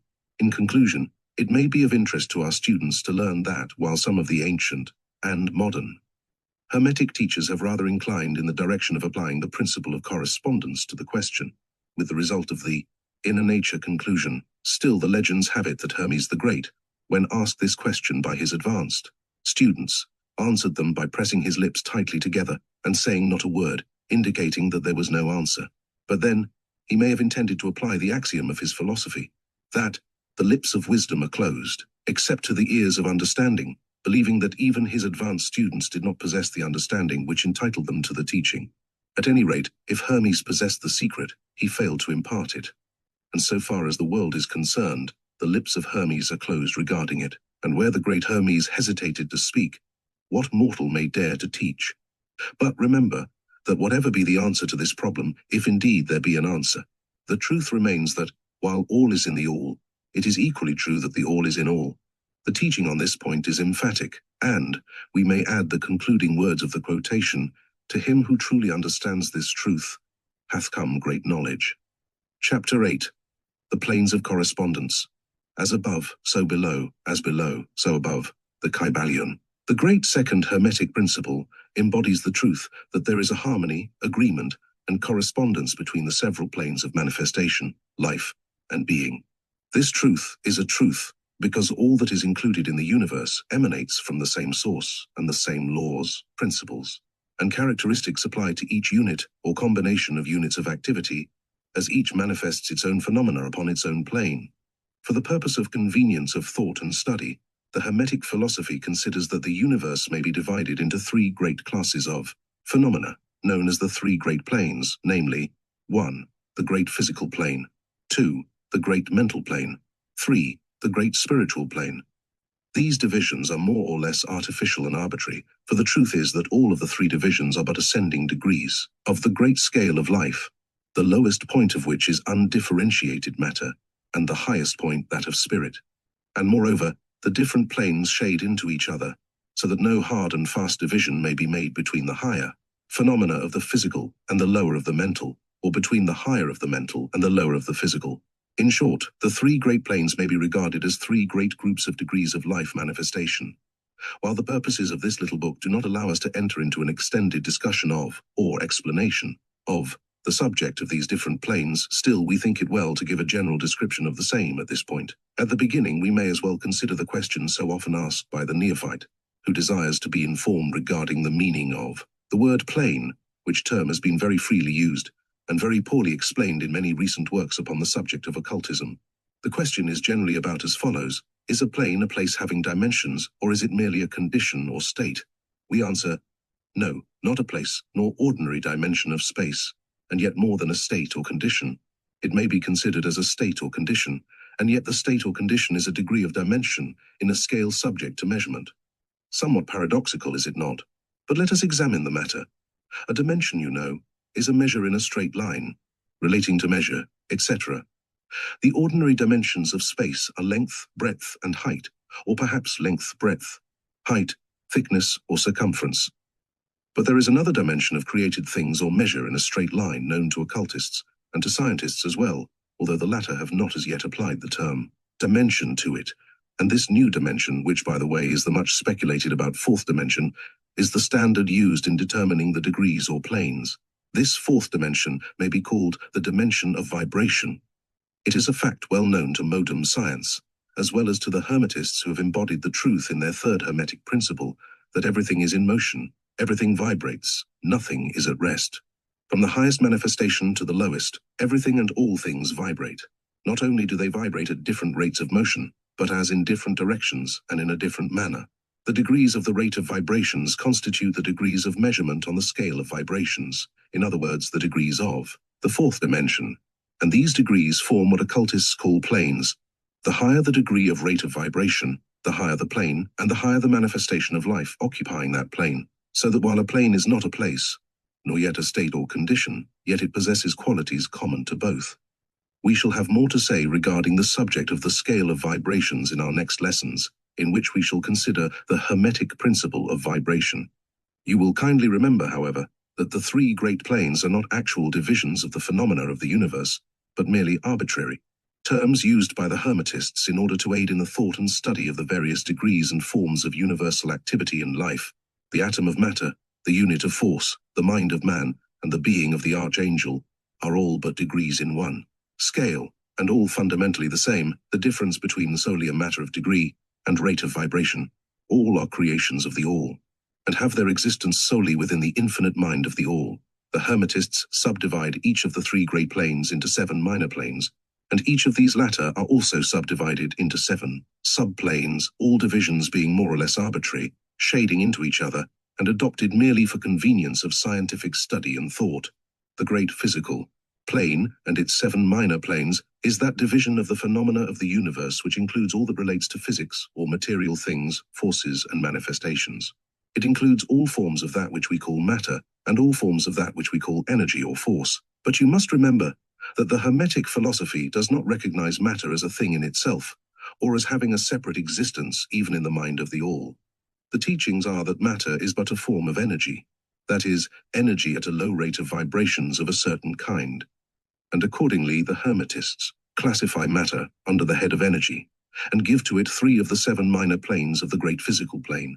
These 7 minor physical planes are as follows: 1. The plane of matter A, 2. The plane of matter B, 3. The plane of matter C, 4. The plane of ethereal substance, 5. The plane of energy A, 6. The plane of energy B, 7. The plane of energy C. The plane of matter A comprises the forms of matter in its form of solids, liquids, and gases, as generally recognized by the textbooks on physics.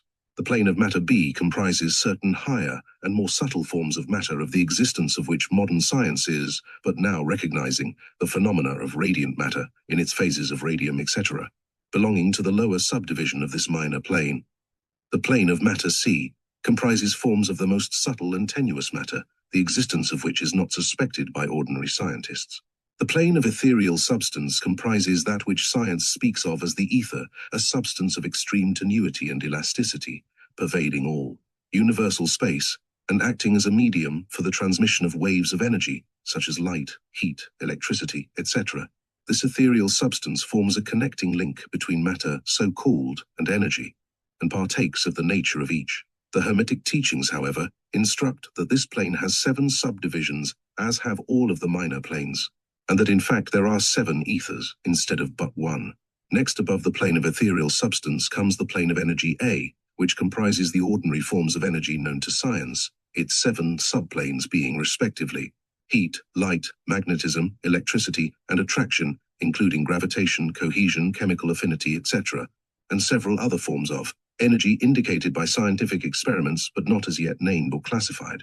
The plane of energy B comprises 7 subplanes of higher forms of energy not as yet discovered by science, but which have been called nature's finer forces, and which are called into operation in manifestations of certain forms of mental phenomena, and by which such phenomena becomes possible. The plane of energy C comprises 7 subplanes of energy so highly organized that it bears many of the characteristics of life, but which is not recognized by the minds of men. On the ordinary plane of development, being available for the use on beings of the spiritual plane alone, such energy is unthinkable to ordinary man, and may be considered almost as the divine power. The beings employing the same are as gods, compared even to the highest human types known to us. The great mental plane comprises those forms of living things known to us in ordinary life, as well as certain other forms not so well known, except to the occultist. The classification of the 7 minor mental planes is more or less satisfactory and arbitrary, unless accompanied by elaborate explanations which are foreign to the purpose of this particular work, but we may as well mention them. They are as follows: 1. The plane of mineral mind. 2. The plane of elemental mind, A. 3. The plane of plant mind. 4. The plane of elemental mind, B. 5. The plane of animal mind. 6. The plane of elemental mind, C. 7. The plane of human mind. The plane of mineral mind comprises the states or conditions of the units or entities, or groups and combinations of the same, which animate the forms known to us as minerals, chemicals, etc. These entities must not be confounded with the molecules, atoms, and corpuscles themselves, the latter being merely the material bodies or forms of these entities, just as a Man's body is but his material form and not himself. These entities may be called souls in one sense, and are living beings of a low degree of development, life, and mind, just a little more than the units of living energy, which comprise the higher subdivisions of the highest physical plane. The average mind does not generally attribute the possession of mind, soul, or life to the mineral kingdom, but all occultists recognize the existence of the same, and modern science is rapidly moving forward to the point of view of the Hermetic in this respect. The molecules, atoms, and corpuscles have their loves and hates, likes and dislikes, attractions and repulsions, affinities and non-affinities, etc. And some of the more daring of modern scientific minds have expressed the opinion that the desire and will, emotions and feelings of the atoms differ only in degree from those of men. We have no time or space to argue this matter here. All occultists know it to be a fact, and others are referred to some of the more recent scientific works for outside corroboration. There are the usual 7 subdivisions to this plane. The plane of elemental mind A comprises the state or condition and degree of mental and vital development of a class of entities unknown to the average man, but recognized to occultists. They are invisible to the ordinary senses of man, but nevertheless exist and play their part of the drama of the universe. Their degree of intelligence is between that of the mineral and chemical entities on the one hand, and of the entities of the plant kingdom on the other. There are 7 subdivisions to this plane also. The plane of plant mind, in its 7 subdivisions, comprises the states or conditions of the entities comprising the kingdoms of the plant world. The vital and mental phenomena of which is fairly well understood by the average intelligent person, many new and interesting scientific works regarding mind and life in plants having been published during the last decade. Plants have life, mind, and souls, as well as have the animals man and superman. The plane of elemental mind B, in its 7 subdivisions, comprises the states and conditions of a higher form of elemental or unseen entities, playing their part in the general work of the universe, the mind and life of which form a part of the scale between the plane of plant mind and the plane of animal mind, the entities partaking of the nature of both. The plane of animal mind, in its 7 subdivisions, comprises the states and conditions of the entities, beings, or souls, animating the animal forms of life, familiar to us all. It is not necessary to go into details regarding this kingdom or plane of life, for the animal world is as familiar to us as is our own. The plane of elemental mind C, in its 7 subdivisions, comprises those entities or beings, invisible as are all such elemental forms, which partake of the nature of both animal and human life in a degree, and in certain combinations. The highest forms are semi-human in intelligence. The plane of human mind, in its 7 subdivisions, comprises those manifestations of life and mentality which are common to man, in his various grades, degrees, and divisions. In this connection, we wish to point out the fact that the average man of today occupies but the 4th subdivision of the plane of human mind, and only the most intelligent have crossed the borders of the 5th subdivision. It has taken the race millions of years to reach this stage, and it will take many more years for the race to move on to the 6th and 7th subdivisions and beyond. But remember that there have been races before us which have passed through these degrees, and then on to higher planes. Our own race is the 5th, with stragglers from the 4th, which has set foot upon the path. And then there are a few advanced souls of our own race who have outstripped the masses, and who have passed on to the 6th and 7th subdivision, and some, few being still further on. The man of the 6th subdivision will be the Superman. He of the 7th will be the Overman. In our consideration of the 7 minor mental planes, we have merely referred to the 3 elementary planes in a general way. We do not wish to go into this subject in detail in this work, for it does not belong to this part of the general philosophy and teachings, but we may say this much, in order to give you a little clearer idea of the relations of these planes to the more familiar ones, the elementary planes, bear the same relation to the planes of mineral, plant, animal, and human mentality and life, that the black keys on the piano do to the white keys. The white keys are sufficient to produce music, but there are certain scales, melodies, and harmonies, in which the black keys play their part, and in which their presence is necessary. They are also necessary as connecting links of soul condition, entity states, etc., between the several other planes, certain forms of development being attained therein, this last fact giving to the reader who can read between the lines a new light upon the processes of evolution, and a new key to the secret door of the leaps of life between kingdom and kingdom. The great kingdoms of elementals are fully recognized by all occultists, and the esoteric writings are full of mention of them. The readers of Bulwer's Zanoni and similar tales will recognize the entities inhabiting these planes of life. Passing on from the great mental plane to the great spiritual plane, what shall we say? How can we explain these higher states of being, life and mind, to minds as yet unable to grasp and understand the higher subdivisions of the plane of human mind? The task is impossible. We can speak only in the most general terms. How may light be described to a man born blind? How sugar to a man who has never tasted anything sweet?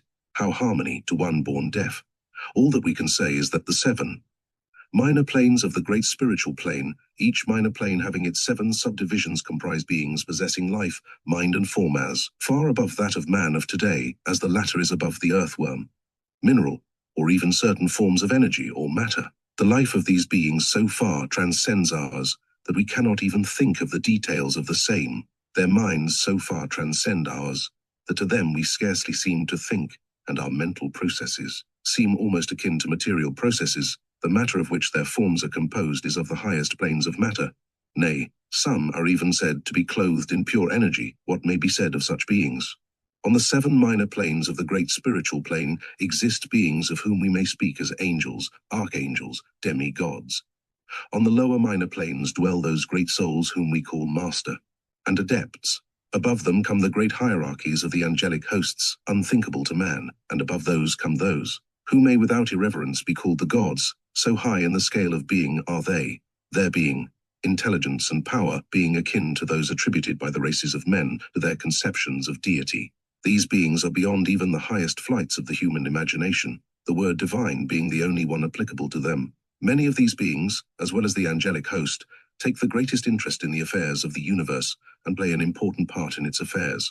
These unseen divinities and angelic helpers extend their influence freely and powerfully in the process of evolution and cosmic progress. Their occasional intervention and assistance in human affairs have led to the many legends, beliefs, religions, and traditions of the race, past and present. They have superimposed their knowledge and power upon the world, again and again, all under the law of the all, of course. But yet, even the highest of these advanced beings exist merely as creations of, and in, the mind of the all, and are subject to the cosmic processes and universal laws. They are still mortal. We may call them gods if we like, but still they are but the elder brethren of the race, the advanced souls who have outstripped their brethren, and who have foregone the ecstasy of absorption by the all in order to help the race on its upward journey along the path. But they belong to the universe, and are subject to its conditions. They are mortal, and their plane is below that of absolute spirit. Only the most advanced Hermetists are able to grasp the inner teachings regarding the state of existence, and the powers manifested on the spiritual planes. The phenomena is so much higher than that of the mental planes that a confusion of ideas would surely result from an attempt to describe the same. Only those whose minds have been carefully trained along the lines of the Hermetic philosophy for years, yes, those who have brought with them from other incarnations the knowledge acquired previously, can comprehend just what is meant by the teaching regarding these spiritual planes.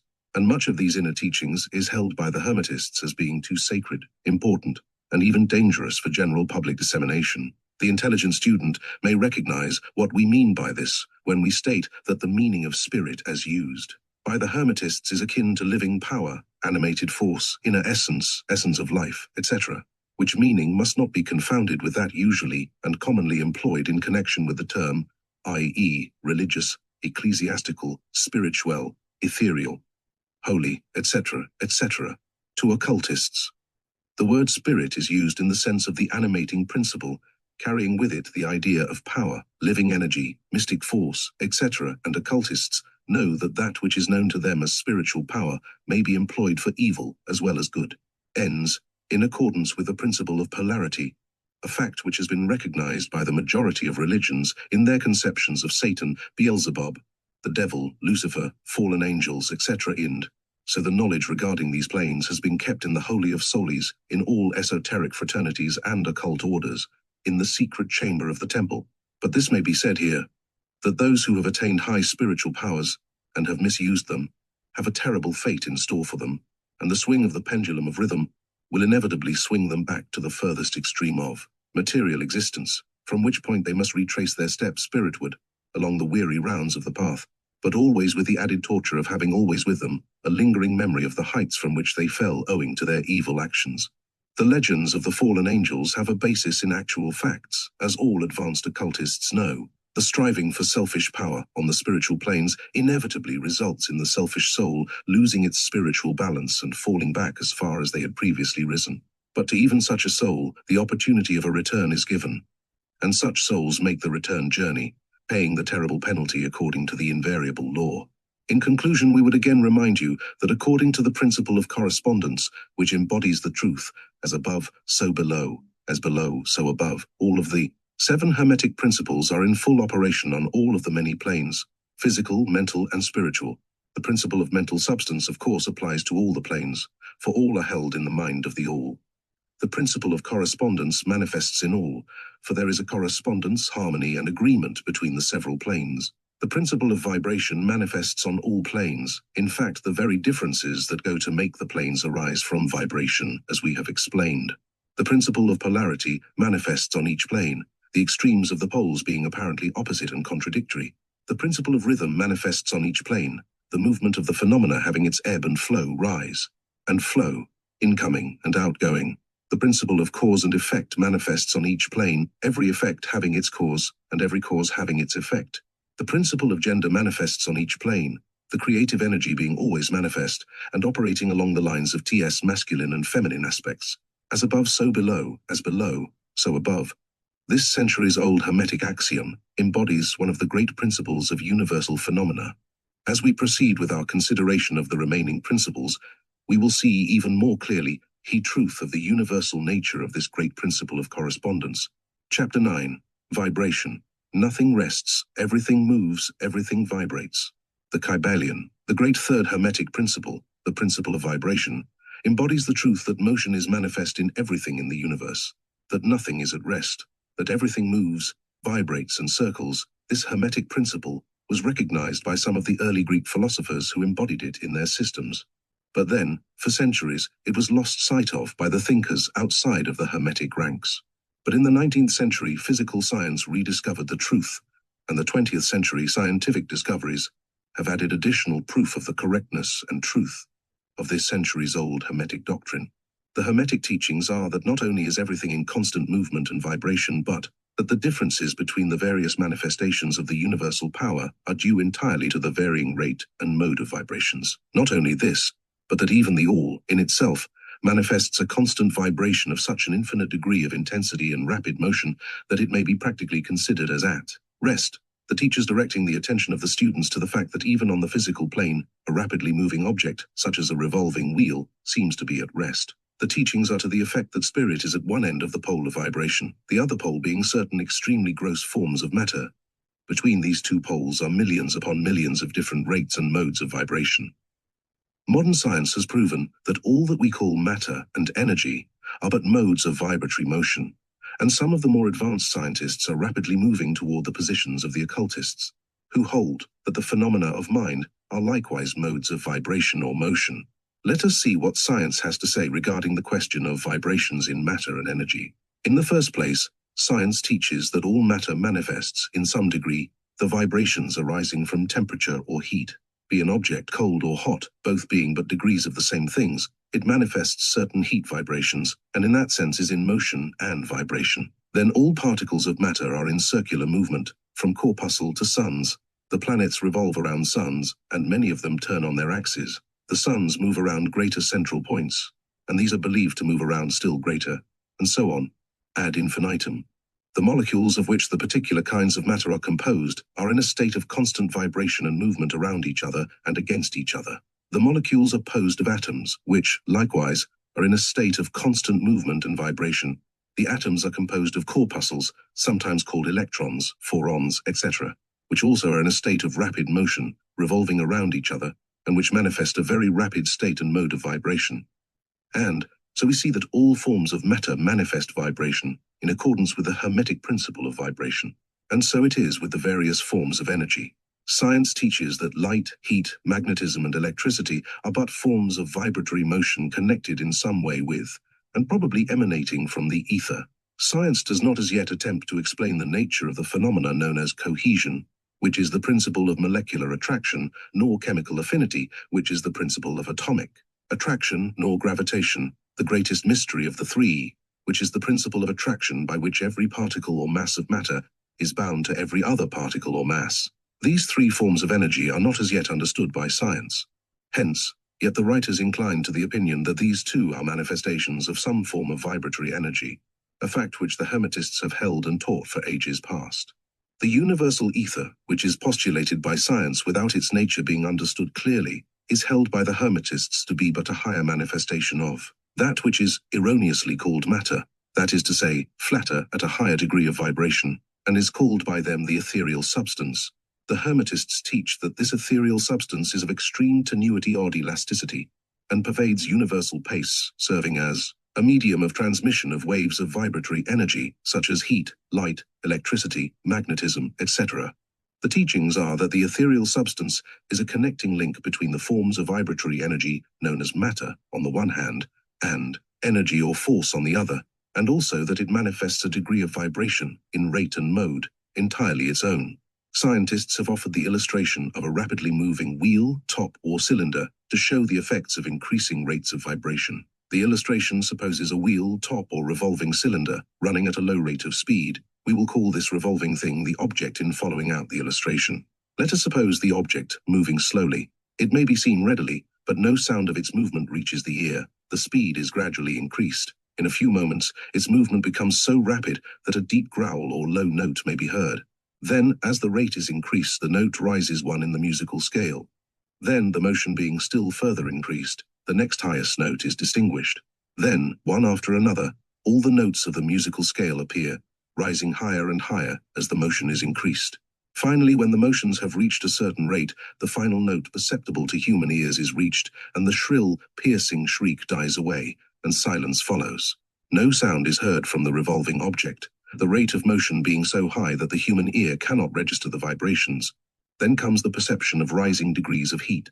Then after quietume the eye catches a glimpse of the object, becoming a dull, dark, reddish color. As the rate increases, the red becomes brighter. Then as the speed is increased, the red melts into an orange. Then the orange melts into a yellow. Then follow, successively, the shades of green, blue, indigo, and finally violet, as the rate of speed increases. Then the violet shades away, and all color disappears, the human eye not being able to register them. But there are invisible rays emanating from the revolving object, the rays that are used in photographing, and other subtle rays of light. Then begin to manifest the peculiar rays known as the X-rays, etc. As the constitution of the object changes, electricity and magnetism are emitted when the appropriate rate of vibration is attained. When the object reaches a certain rate of vibration, its molecules disintegrate and resolve themselves into the original elements or atoms. Then the atoms, following the principle of vibration, are separated into the countless corpuscles of which they are composed. And finally, even the corpuscles disappear, and the object may be said to be composed of the ethereal substance. Science does not dare to follow the illustration further, but the Hermetists teach that if the vibrations be continually increased, the object would mount up the successive states of manifestation and would in turn manifest the various mental stages, and then on spiritward, until it would finally re-enter the all, which is absolute spirit. The object, however, would have ceased to be an object long before the stage of ethereal substance was reached. But otherwise, the illustration is correct, inasmuch as it shows the effect of constantly increased rates and modes of vibration. It must be remembered, in the above illustration, that at the stages at which the object throws off vibrations of light, heat, etc., it is not actually resolved into those forms of energy which are much higher in the scale, but simply that it reaches a degree of vibration in which those forms of energy are liberated in a degree from the confining influences of its molecules, atoms, and corpuscles, as the case may be. These forms of energy, although much higher in the scale than matter, are imprisoned and confined in the material combinations, by reason of the energies manifesting through and using material forms, but thus becoming entangled and confined in their creations of material forms, which, to an extent, is true of all creations, the creating force becoming involved in its creation. But the Hermetic teachings go much further than do those of modern science. They teach that all manifestation of thought, emotion, reason, will or desire, or any mental state or condition, are accompanied by vibrations, a portion of which are thrown off, and which tend to affect the minds of other persons by induction. This is the principle which produces the phenomena of telepathy, mental influence, and other forms of the action and power of mind over mind, with which the general public is rapidly becoming acquainted, owing to the wide dissemination of occult knowledge by the various schools, cults, and teachers along these lines at this time. Every thought, emotion, or mental state has its corresponding rate and mode of vibration, and by an effort of the will of the person, or of other persons, these mental states may be reproduced, just as a musical tone may be reproduced by causing an instrument to vibrate at a certain rate, just as color may be reproduced in the same way. By a knowledge of the principle of vibration, as applied to mental phenomena, one may polarize his mind at any degree he wishes, thus gaining a perfect control over his mental states, moods, etc. In the same way, he may affect the minds of others, producing the desired mental states in them. In short, he may be able to produce on the mental plane that which science produces on the physical plane, namely, vibrations at will. This power, of course, may be acquired only by the proper instruction, exercises, practice, etc. The science being that of mental transmutation, one of the branches of the Hermetic art. A little reflection on what we have said will show the student that the principle of vibration underlies the wonderful phenomena of the power manifested by the masters and adepts, who are able to apparently set aside the laws of nature, but who, in reality, are simply using one law against another, one principle against others, and who accomplish their results by changing the vibrations of material objects or forms of energy, and thus perform what are commonly called miracles. As one of the old Hermetic writers has truly said, he who understands the principle of vibration has grasped the scepter of power. Chapter 10. Polarity. Everything is dual, everything has poles, everything has its pair of opposites. Like and unlike are the same, opposites are identical. In nature, but different in degree, extremes meet. All truths are but half-truths. All paradoxes may be reconciled. The Kybalion, the great fourth Hermetic principle, the principle of polarity, embodies the truth that all manifested things have two sides, two aspects, two poles, a pair of opposites with manifold degrees between the two extremes. The old paradoxes, which have ever perplexed the mind of men, are explained by an understanding of this principle. Man has always recognized something akin to this principle, and has endeavored to express it by such sayings, maxims, and aphorisms as the following: everything is and isn't, at the same time. All truths are but half-truths. Every truth is half false. There are two sides to everything. There is a reverse side to every shield, etc., etc. The Hermetic teachings are to the effect that the difference between things seemingly diametrically opposed to each other is merely a matter of degree. It teaches that the pairs of opposites may be reconciled, and that thesis and antithesis are identical in nature, but different in degree, and that the universal reconciliation of opposites is effected by a recognition of this principle of polarity. The teachers claim that illustrations of this principle may be had on every hand, and from an examination into the real nature of anything. They begin by showing that spirit and matter are but the two poles of the same thing, the intermediate planes being merely degrees of vibration. They show that the all and the many are the same, the difference being merely a matter of degree of mental manifestation. Thus, the law and laws are the two opposite poles of one thing. Likewise, principle and principles, infinite mind and finite minds.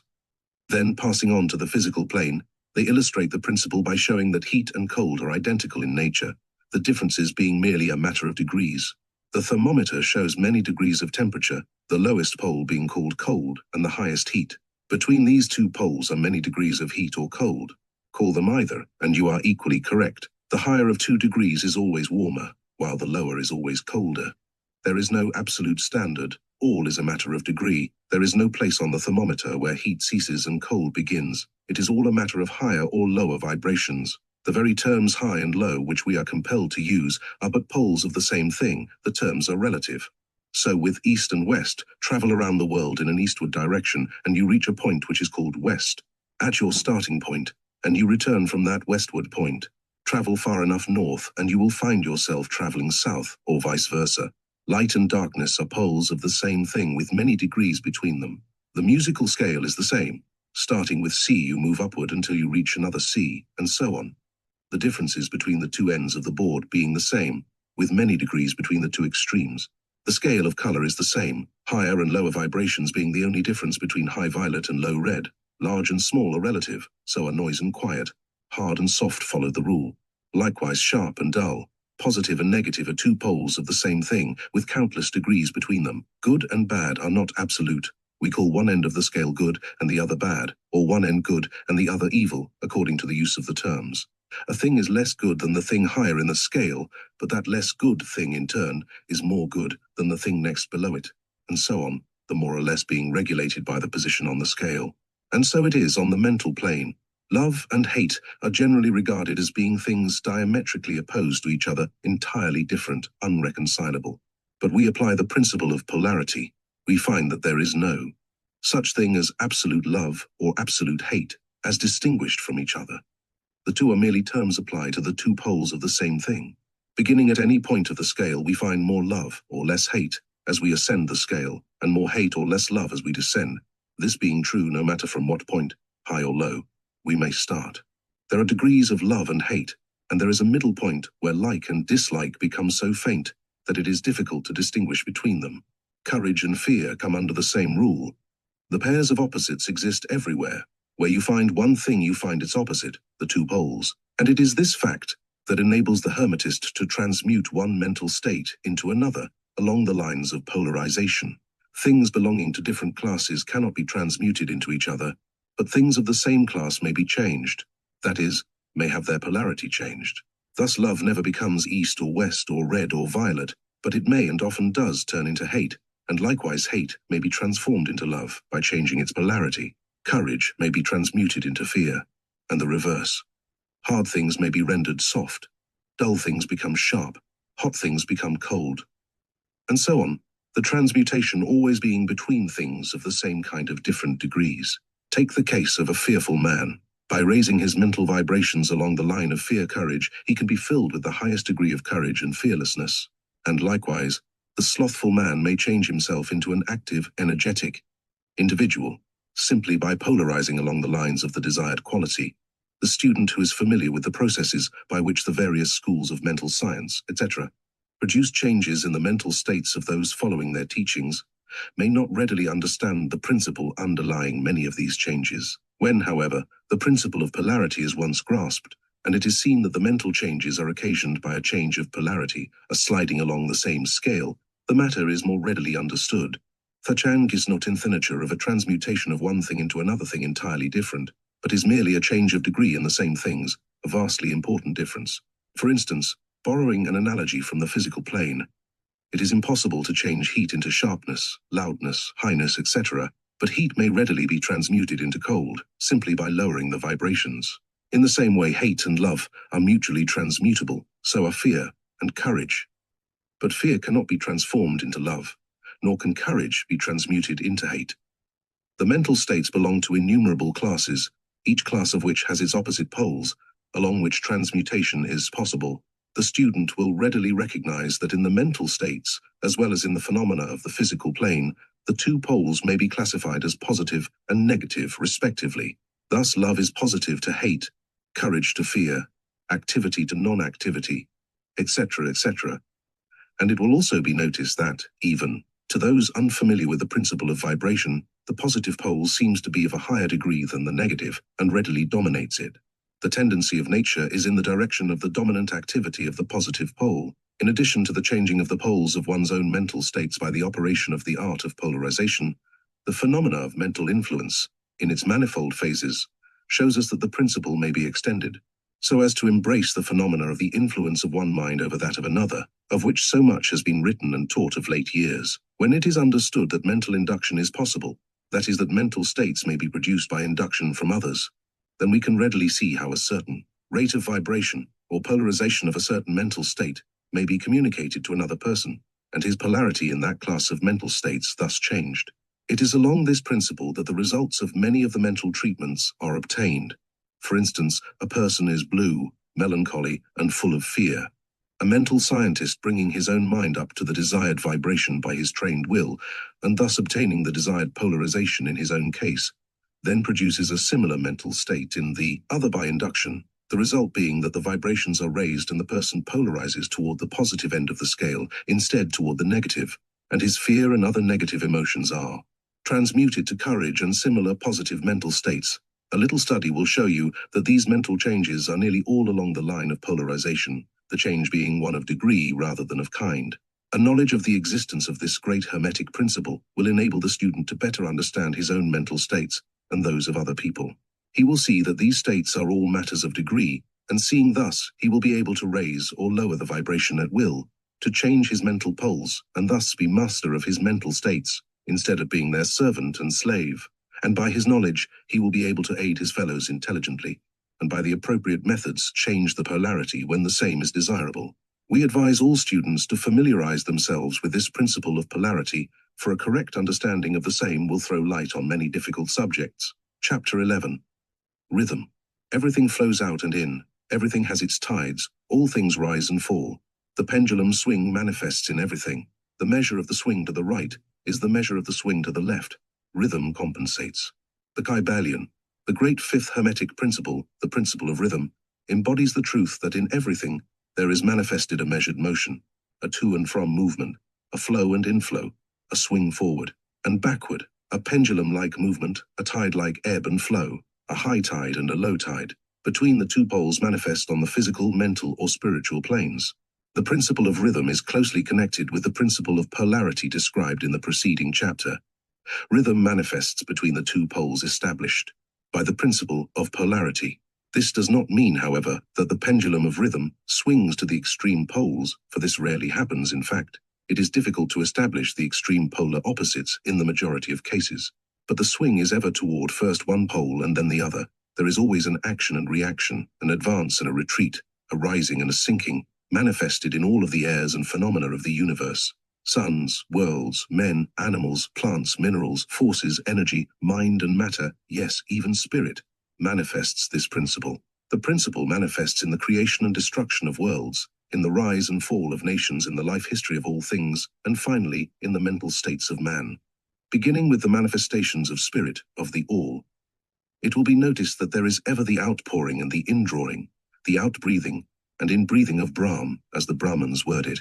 Universes are created, reach their extreme low point of materiality, and then begin their upward swing. Suns spring into being, and then their height of power being reached. The process of retrogression begins, and after eons they become dead masses of matter, awaiting another impulse, which starts again their inner energies into activity, and a new solar life cycle is begun. And thus it is with all the worlds. They are born, grow and die, only to be reborn. And thus it is with all the things of shape and form. They swing from action to reaction, from birth to death, from activity to inactivity, and then back again. Thus it is with all living things. They are born, grow and die, and then are reborn. So it is with all great movements, philosophies, creeds, fashions, government, nations and all else. Birth, growth, maturity, decadence, death, and then new birth. The swing of the pendulum is ever in evidence. Night follows day and day night. The pendulum swings from summer to winter, and then back again. The corpuscles, atoms, molecules, and all masses of matter swing around the circle of their nature. There is no such thing as absolute rest or cessation from movement, and all movement partakes of rhythm. The principle is of universal application. It may be applied to any question or phenomena of any of the many planes of life. It may be applied to all phases of human activity. There is always the rhythmic swing from one pole to the other.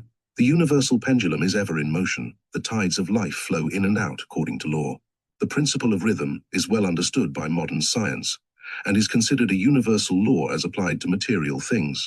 But the Hermetists carry the principle much further, and know that its manifestations and influence extend to the mental activities of man, and that it accounts for the bewildering succession of moods, feelings, and other annoying and perplexing changes that we notice in ourselves. But the Hermetists, by studying the operations of this principle, have learned to escape some of its activities by transmutation. The Hermetic masters long since discovered that while the principle of rhythm was invariable and ever in evidence in mental phenomena, still there were two planes of its manifestation so far as mental phenomena are concerned. They discovered that there were two general planes of consciousness, the lower and the higher, the understanding of which fact enabled them to rise to the higher plane and thus escape the swing of the rhythmic pendulum which manifested on the lower plane. In other words, the swing of the pendulum occurred on the unconscious plane, and the consciousness was not affected. This they call the law of neutralization. Its operations consist in the raising of the ego above the vibrations of the unconscious plane of mental activity, so that the negative swing of the pendulum is not manifested in consciousness, and therefore they are not affected. It is akin to rising above a thing and letting it pass beneath. You The Hermetic master, or advanced student, polarizes himself at the desired pole, and by a process akin to refusing to participate in the backward swing, or, if you prefer, a denial of its influence over him, he stands firm in his polarized position and allows the mental pendulum to swing back along the unconscious plane. All individuals who have attained any degree of self-mastery accomplish this, more or less unknowingly, and by refusing to allow their moods and negative mental states to affect them, they apply the law of neutralization. The master, however, carries this to a much higher degree of proficiency, and by the use of his will he attains a degree of poise and mental firmness almost impossible of belief on the part of those who allow themselves to be swung backward and forward by the mental pendulum of moods and feelings. The importance of this will be appreciated by any thinking person who realizes what creatures of moods, feelings, and emotion the majority of people are, and how little mastery of themselves they manifest. If you will stop and consider a moment, you will realize how much these swings of Kybalion have affected you in your life, how a period of enthusiasm has been invariably followed by an opposite feeling and mood of depression. Likewise, your moods and periods of courage have been succeeded by equal moods of fear. And so it has ever been with the majority of persons. Tides of feeling have ever risen and fallen with them, but they have never suspected the cause or reason of the mental phenomena. An understanding of the workings of this principle will give one the key to the mastery of these rhythmic swings of feeling, and will enable him to know himself better and to avoid being carried away by these inflows and outflows. The will is superior to the conscious manifestation of this principle, although the principle itself can never be destroyed. We may escape its effects, but the principle operates nevertheless. The pendulum ever swings, although we may escape being carried along with it. There are other features of the operation of this principle of rhythm of which we wish to speak at this point. There comes into its operations that which is known as the law of compensation.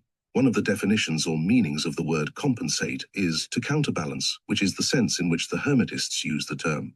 It is this law of compensation to which the Kybalion refers when it says, the measure of the swing to the right is the measure of the swing to the left. Rhythm compensates. The law of compensation is that the swing in one direction determines the swing in the opposite direction, or to the opposite pole. The one balances or counterbalances the other. On the physical plane, we see many examples of this law. The pendulum of the clock swings a certain distance to the right, and then an equal distance to the left.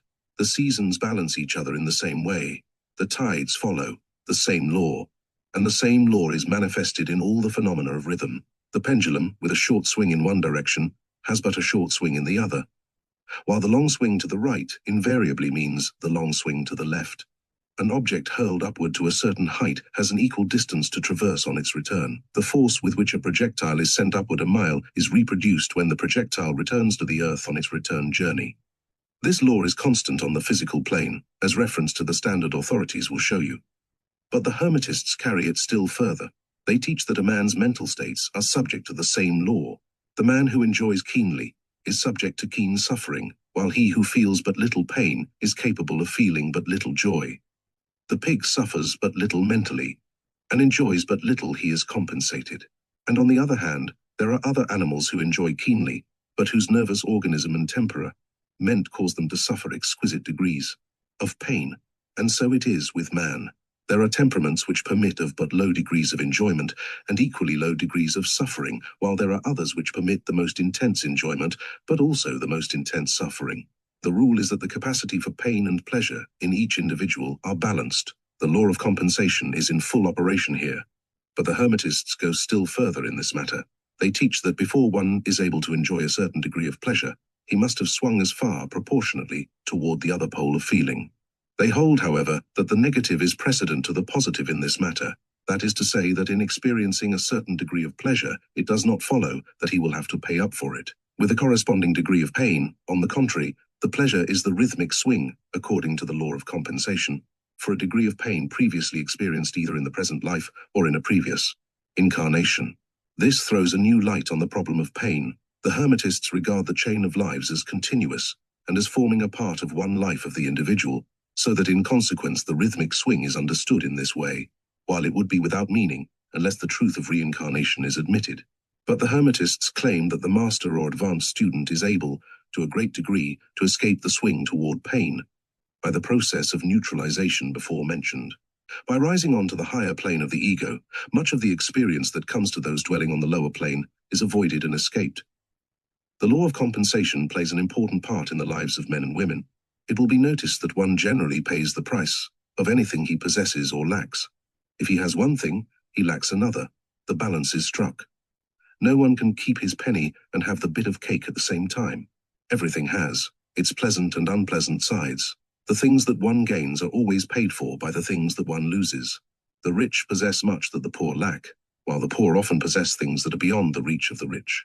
The millionaire may have the inclination toward feasting, and the wealth wherewith to secure all the dainties and luxuries of the table, while he lacks the appetite to enjoy the same. He envies the appetite and digestion of the laborer, who lacks the wealth and inclinations of the millionaire, and who gets more pleasure from his plain food than the millionaire could obtain, even if his appetite were not jaded, nor his digestion ruined, for the wants, habits, and inclinations differ. And so it is through life. The law of compensation is ever in operation, striving to balance and counterbalance, and always succeeding in time, even though several lives may be required for the return swing of the pendulum of rhythm. Chapter 12. Causation. Every cause has its effect. Every effect has its cause. Everything happens according to law. Chance is but a name for law not recognized. There are many planes of causation, but nothing escapes the law. The Kybalion.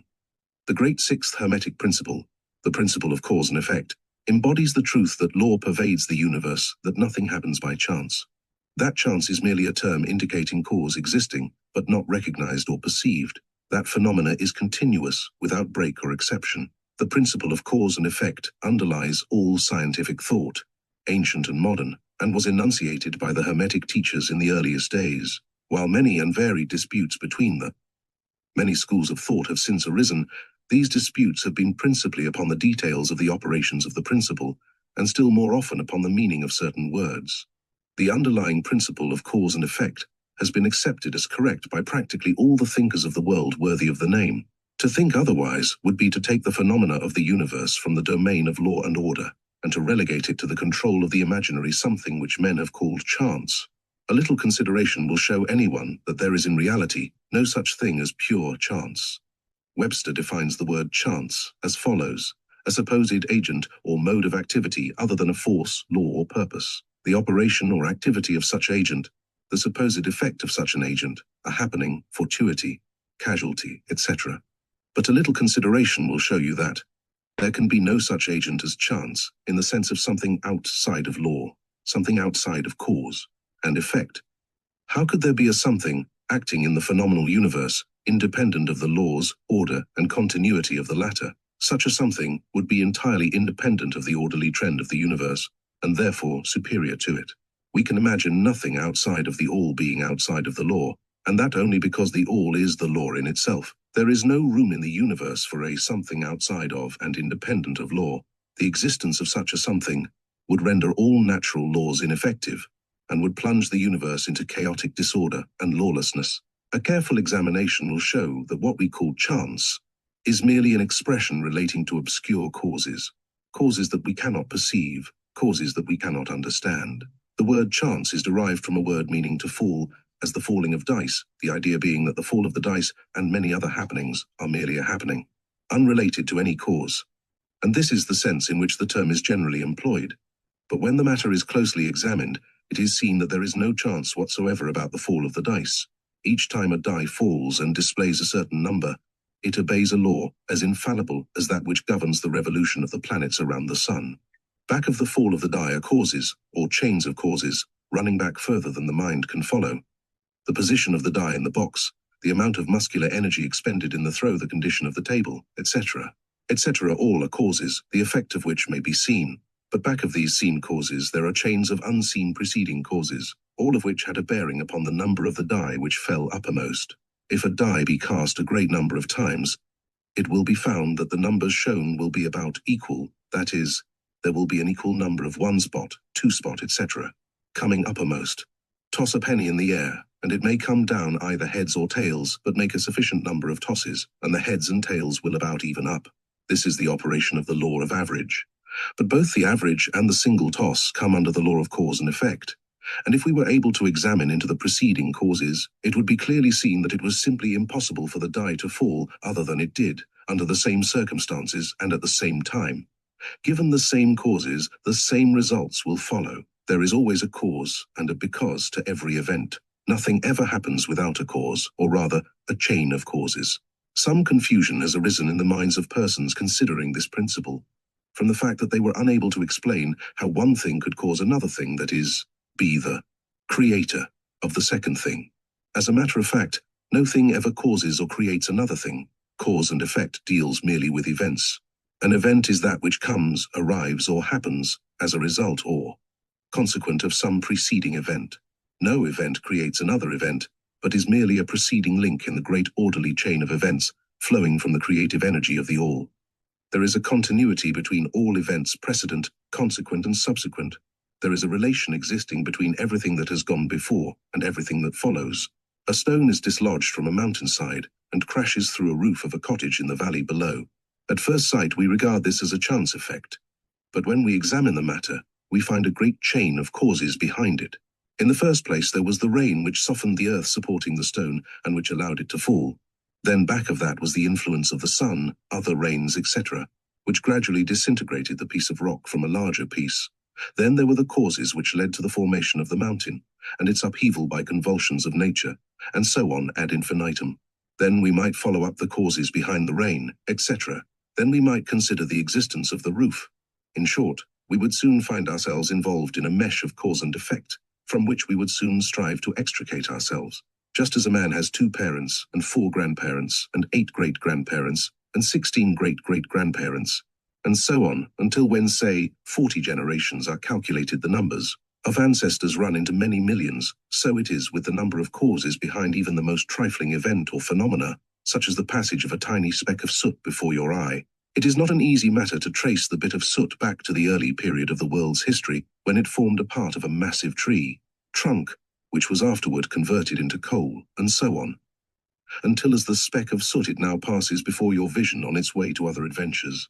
And a mighty chain of events, causes and effects, brought it to its present condition, and the latter is but one of the chain of events which will go to produce other events hundreds of years from now. One of the series of events arising from the tiny bit of soot was the writing of these lines, which caused the typesetter to perform certain work, the proofreader to do likewise, and which will arouse certain thoughts in your mind, and that of others, which in turn will affect others, and so on, and on, and on, beyond the ability of man to think further, and all from the passage of a tiny bit of soot, all of which shows the relativity and association of things, and the further fact that there is no great, there is no small, in the mind that causeth all. Stop to think a moment. If a certain man had not met a certain maid, away back in the dim period of the Stone Age, you who are now reading these lines would not now be here. And if perhaps the same couple had failed to meet, we who now write these lines would not now be here.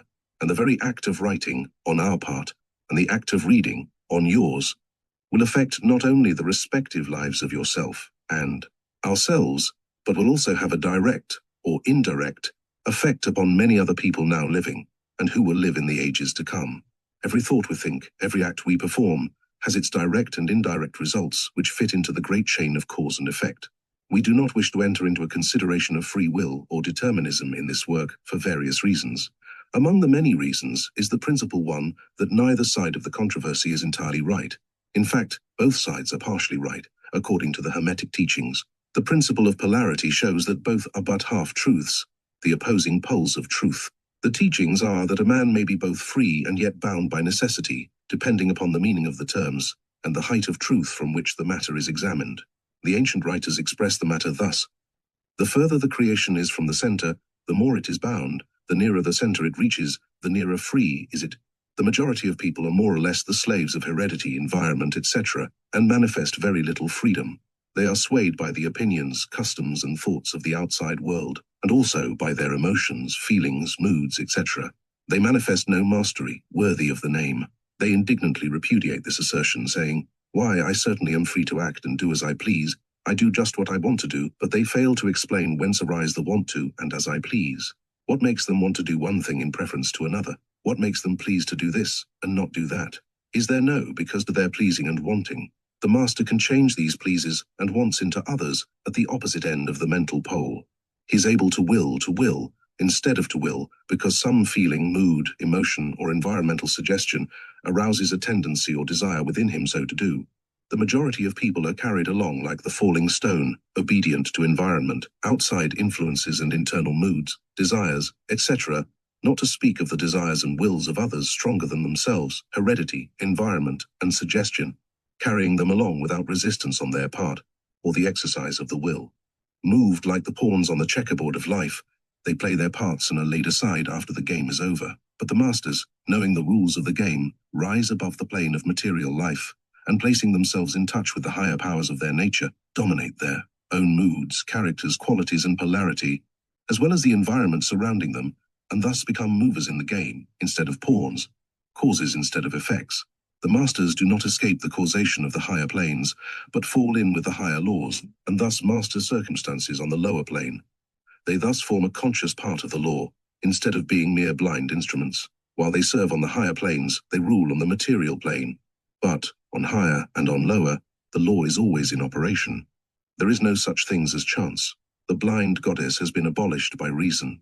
We are able to see now, with eyes made clear by knowledge, that everything is governed by universal law, that the infinite number of laws are but manifestations of the one great law, the law which is the all. It is true indeed that not a sparrow drops unnoticed by the mind of the all, that even the hairs on our head are numbered, as the scriptures have said. There is nothing outside of law, nothing that happens contrary to it. And yet, do not make the mistake of supposing that man is but a blind automaton. Far from that. The Hermetic teachings are that man may use law to overcome laws, and that the higher will always prevail against the lower, until, at last, he has reached the stage in which he seeks refuge in the law itself, and laughs the phenomenal laws to scorn. Are you able to grasp the inner meaning of this? Chapter 13, Gender. Gender is in everything. Everything has its masculine and feminine principles. Gender manifests on all planes.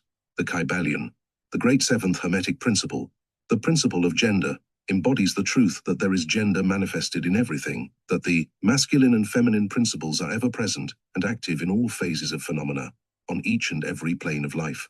At this point, we think it well to call your attention to the fact that gender, in its Hermetic sense, and sex in the ordinarily accepted use of the term, are not the same. The word gender is derived from the Latin root meaning to beget, to procreate, to generate, to create, to produce. A moment's consideration will show you that the word has a much broader and more general meaning than the term sex, the latter referring to the physical distinctions between male and female living things. Sex is merely a manifestation of gender on a certain plane of the great physical plane, the plane of organic life.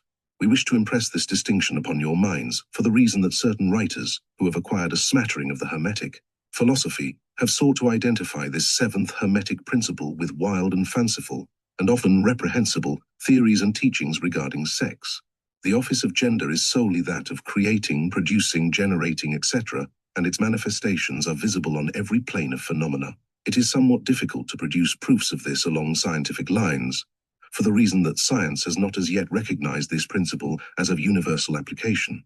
But still some proofs are forthcoming from scientific sources. In the first place, we find a distinct manifestation of the principle of gender among the corpuscles, ions, or electrons, which constitute the basis of matter as science now knows the latter, and which by forming certain combinations form the atom, which until lately was regarded as final and indivisible. The latest word of science is that the atom is composed of a multitude of corpuscles, electrons, or ions, the various names being applied by different authorities, revolving around each other and vibrating at a high degree in intensity. But the accompanying statement is made that the formation of the atom is really due to the clustering of negative corpuscles around a positive one, the positive corpuscles seeming to exert a certain influence upon the negative corpuscles, causing the latter to assume certain combinations, and thus create or generate an atom. This is in line with the most ancient Hermetic teachings, which have always identified the masculine principle of gender with the positive, and the feminine with the negative poles of electricity, so-called. Now, a word at this point regarding this identification. The public mind has formed an entirely erroneous impression regarding the qualities of the so-called negative pole of electrified or magnetized matter. The terms positive and negative are very wrongly applied to this phenomenon by science. The word positive means something real and strong, as compared with a negative unreality or weakness. Nothing is further from the real facts of electrical phenomena. The so-called negative pole of the battery is really the pole in and by which the generation or production of new forms and energies is manifested. There is nothing negative about it. The best scientific authorities now use the word cathode in place of negative, the word cathode, coming from the Greek root, meaning descent, the path of generation, etc. From the cathode pole emerge the swarm of electrons or corpuscles. From the same pole emerge those wonderful rays, which have revolutionized scientific conceptions during the past decade. The cathode pole is the mother of all of the strange phenomena which have rendered useless the old textbooks, and which have caused many long-accepted theories to be relegated to the scrap pile of scientific speculation. The cathode, or negative pole, is the mother principle of electrical phenomena and of the finest forms of matter as yet known to science. So you see, we are justified in refusing to use the term negative in our consideration of the subject, and in insisting upon substituting the word feminine for the old term. The facts of the case bear us out in this, without taking the Hermetic teachings into consideration, and so we shall use the word feminine in the place of negative, in speaking of that pole of activity. The latest scientific teachings are that the creative corpuscles or electrons are feminine. Science says they are composed of negative electricity. We say they are composed of feminine energy. A feminine corpuscle becomes detached from, or rather leaves, a masculine corpuscle and starts on a new career. It actively seeks a union with a masculine corpuscle, being urged thereto by the natural impulse to create new forms of matter or energy. One writer goes so far as to use the term, it at once seeks, of its own volition, a union, etc. This detachment and uniting form the basis of the greater part of the activities of the chemical world. When the feminine corpuscle unites with a masculine corpuscle, a certain process is begun. The feminine particles vibrate rapidly under the influence of the masculine energy and circle rapidly around the latter. The result is the birth of a new atom. This new atom is really composed of a union of the masculine and feminine electrons, or corpuscles. But when the union is formed, the atom is a separate thing, having certain properties, but no longer manifesting the property of free electricity. The process of detachment or separation of the feminine electrons is called ionization. These electrons, or corpuscles, are the most active workers in nature's field. Arising from their unions, or combinations, manifest the varied phenomena of light, heat, electricity, magnetism, attraction, repulsion, chemical affinity in the reverse, and similar phenomena. And all this arises from the operation of the principle of gender on the plane of energy. The part of the masculine principle seems to be that of directing a certain inherent energy toward the feminine principle, and thus starting into activity the creative processes. But the feminine principle is the one always doing the active creative work, and this is so on all planes. And yet, each principle is incapable of operative energy without the assistance of the other. In some of the forms of life, the two principles are combined in one organism. For that matter, everything in the organic world manifests both genders. There is always the masculine present in the feminine form, and the feminine form. The Hermetic teachings include much regarding the operation of the two principles of gender in the production and manifestation of various forms of energy, etc. But we do not deem it expedient to go into detail regarding the same at this point, because we are unable to back up the same with scientific proof, for the reason that science has not as yet progressed thus far. But the example we have given you of the phenomena of the electrons or corpuscles will show you that science is on the right path, and will also give you a general idea of the underlying principles. Some leading scientific investigators have announced their belief that in the formation of crystals there was to be found something that corresponded to sex activity, which is another straw showing the direction the scientific winds are blowing. And each year will bring other facts to corroborate the correctness of the Hermetic principle of gender. It will be found that gender is in constant operation and manifestation in the field of inorganic matter and in the field of energy or force. Electricity is now generally regarded as the something into which all other forms of energy seem to melt or dissolve. The electrical theory of the universe is the latest scientific doctrine and is growing rapidly in popularity and general acceptance. And it thus follows that if we are able to discover in the phenomena of electricity, even at the very root and source of its manifestations, a clear and unmistakable evidence of the presence of gender and its activities, we are justified in asking you to believe that science at last has offered proofs of the existence in all universal phenomena of that great Hermetic principle, the principle of gender. It is not necessary to take up your time with the well-known phenomena of the attraction and repulsion of the atoms, chemical affinity, the loves and hates of the atomic particles, the attraction or cohesion between the molecules of matter. These facts are too well known to need extended comment from us. But have you ever considered that all of these things are manifestations of the gender principle? Can you not see that the phenomena is on all fours with that of the corpuscles or electrons? And more than this, Can you not see the reasonableness of the Hermetic teachings which assert that the very law of gravitation, that strange attraction by reason of which all particles and bodies of matter in the universe tend toward each other, is but another manifestation of the principle of gender, which operates in the direction of attracting the masculine to the feminine energies, and vice versa? We cannot offer you scientific proof of this at this time, but examine the phenomena in the light of the Hermetic teachings on the subject, and see if you have not a better working hypothesis than any offered by physical science. Submit all physical phenomena to the test, and you will discern the principle of gender ever in evidence. Let us now pass on to a consideration of the operation of the principle on the mental plane.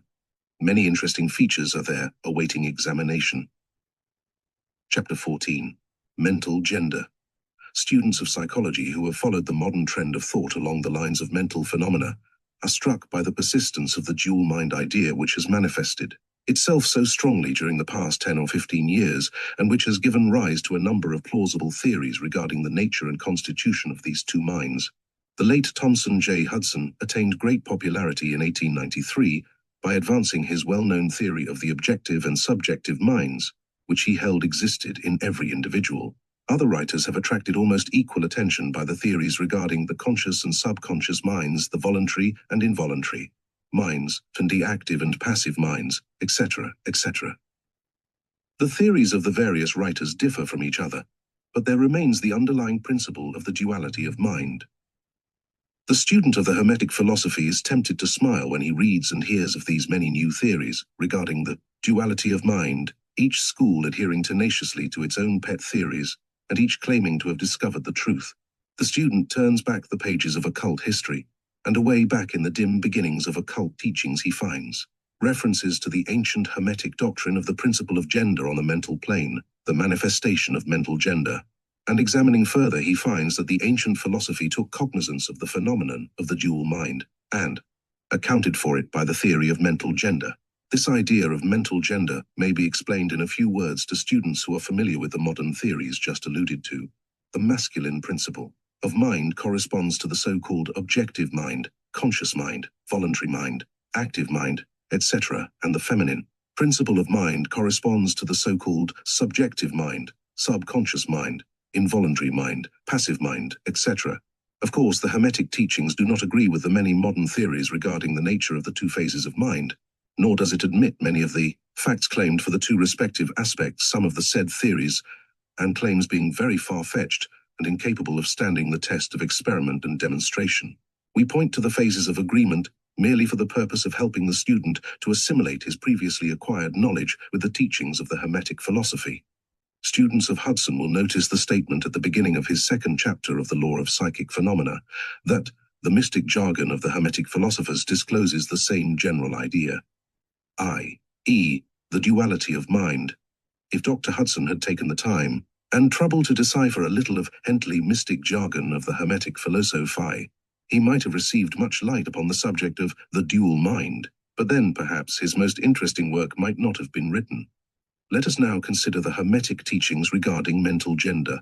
The Hermetic teachers impart their instruction regarding this subject by bidding their students examine the report of their consciousness regarding their self. The students are bidden to turn their attention inward upon the self dwelling within each. Each student is led to see that his consciousness gives him first a report of the existence of his self. The report is, I am. This at first seems to be the final words from the consciousness, but a little further examination discloses the fact that this I am may be separated, or split into two distinct parts, or aspects, which while working in unison and in conjunction, yet, nevertheless, may be separated in consciousness. While at first there seems to be only an I existing, a more careful and closer examination reveals the fact that there exists an I and a me.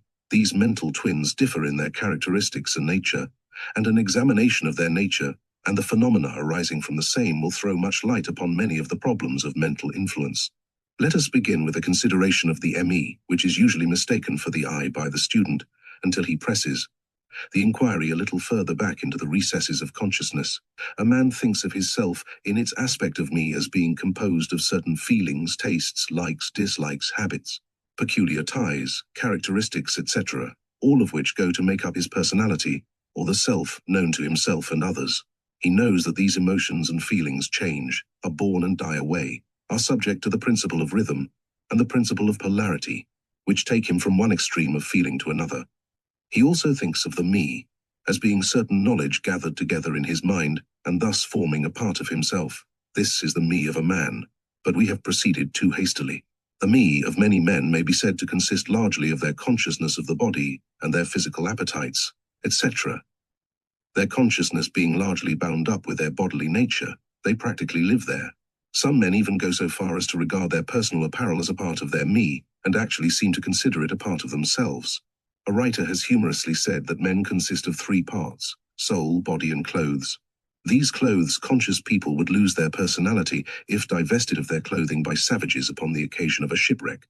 But even many who are not so closely bound up with the idea of personal raiment stick closely to the consciousness of their bodies being their me. They cannot conceive of a self independent of the body.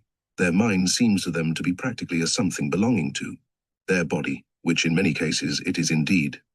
But as man rises in the scale of consciousness, he is able to disentangle his me from his idea of body, and is able to think of his body as belonging to the mental part of him.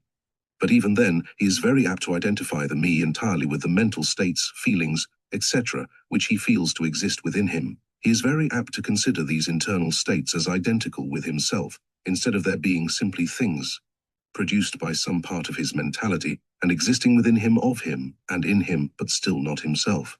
He sees that he may change these internal states of feelings by an effort of will, and that he may produce a feeling or state of an exactly opposite nature in the same way, and yet the same me exists. And so after a while he is able to set aside these various mental states, emotions, feelings, habits, qualities, characteristics, and other personal mental belongings. He is able to set them aside in the not me collection of curiosities and encumbrances, as well as valuable possessions. This requires much mental concentration and power of mental analysis on the part of the student. But still, the task is possible for the advanced student, and even those not so far advanced are able to see in the imagination how the process may be performed. After this laying aside process has been performed, the student will find himself in conscious possession of a self, which may be considered in its I and me dual aspects. The me will be felt to be a something mental in which thoughts, ideas, emotions, feelings, and other mental states may be produced. It may be considered as the mental womb, as the ancients styled it, capable of generating mental offspring. It reports to the consciousness as a me, with latent powers of creation and generation of mental progeny of all sorts and kinds. Its powers of creative energy are felt to be enormous. But still it seems to be conscious that it must receive some form of energy from either its I companion or else from some other I air it is able to bring into being its mental creations. This consciousness brings with it a realization of an enormous capacity for mental work and creative ability. But the student soon finds that this is not all that he finds within his inner consciousness. He finds that there exists a mental something which is able to will that the me act along certain creative lines, and which is also able to stand aside and witness the mental creation. This part of himself he is taught to call his I. He is able to rest in its consciousness at will. He finds there not a consciousness of an ability to generate and actively create, in the sense of the gradual process attendant upon mental operations, but rather a sense and consciousness of an ability to project an energy from the I to the me, process of willing that the mental creation begin and proceed. He also finds that the I is able to stand aside and witness the operations of the ME's mental creation and generation. There is this dual aspect in the mind of every person. The I represents the masculine principle of mental gender, the ME represents the female principle. The I represents the aspect of being, the me the aspect of becoming. You will notice that the principle of correspondence operates on this plane, just as it does upon the great plane upon which the creation of universes is performed. The two are similar in kind, although vastly different in degree. As above, so below, as below, so above. These aspects of mind, the masculine and feminine principles, the I and the ME, considered in connection with the well-known mental and psychic phenomena, give the master key to these dimly known regions of mental operation and manifestation. The principle of mental gender gives the truth underlying the whole field of the phenomena of mental influence, etc.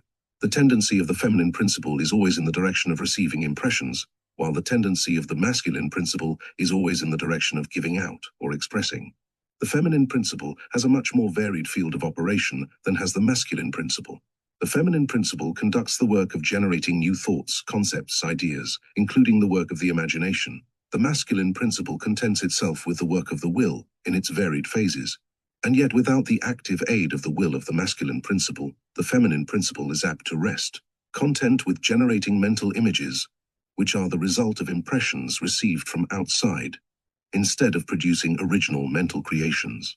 Persons who can give continued attention and thought to a subject actively employ both of the mental principles, the feminine in the work of active mental generation, and the masculine will in stimulating and energizing the creative portion of the mind. The majority of persons really employ the masculine principle but little and are content to live according to the thoughts and ideas instilled into the me from the I of other minds. But it is not our purpose to dwell upon this phase of the subject, which may be studied from any good textbook upon psychology, with the key that we have given you regarding mental gender. The student of psychic phenomena is aware of the wonderful phenomena classified under the head of telepathy, thought transference, mental influence, suggestion, hypnotism, etc.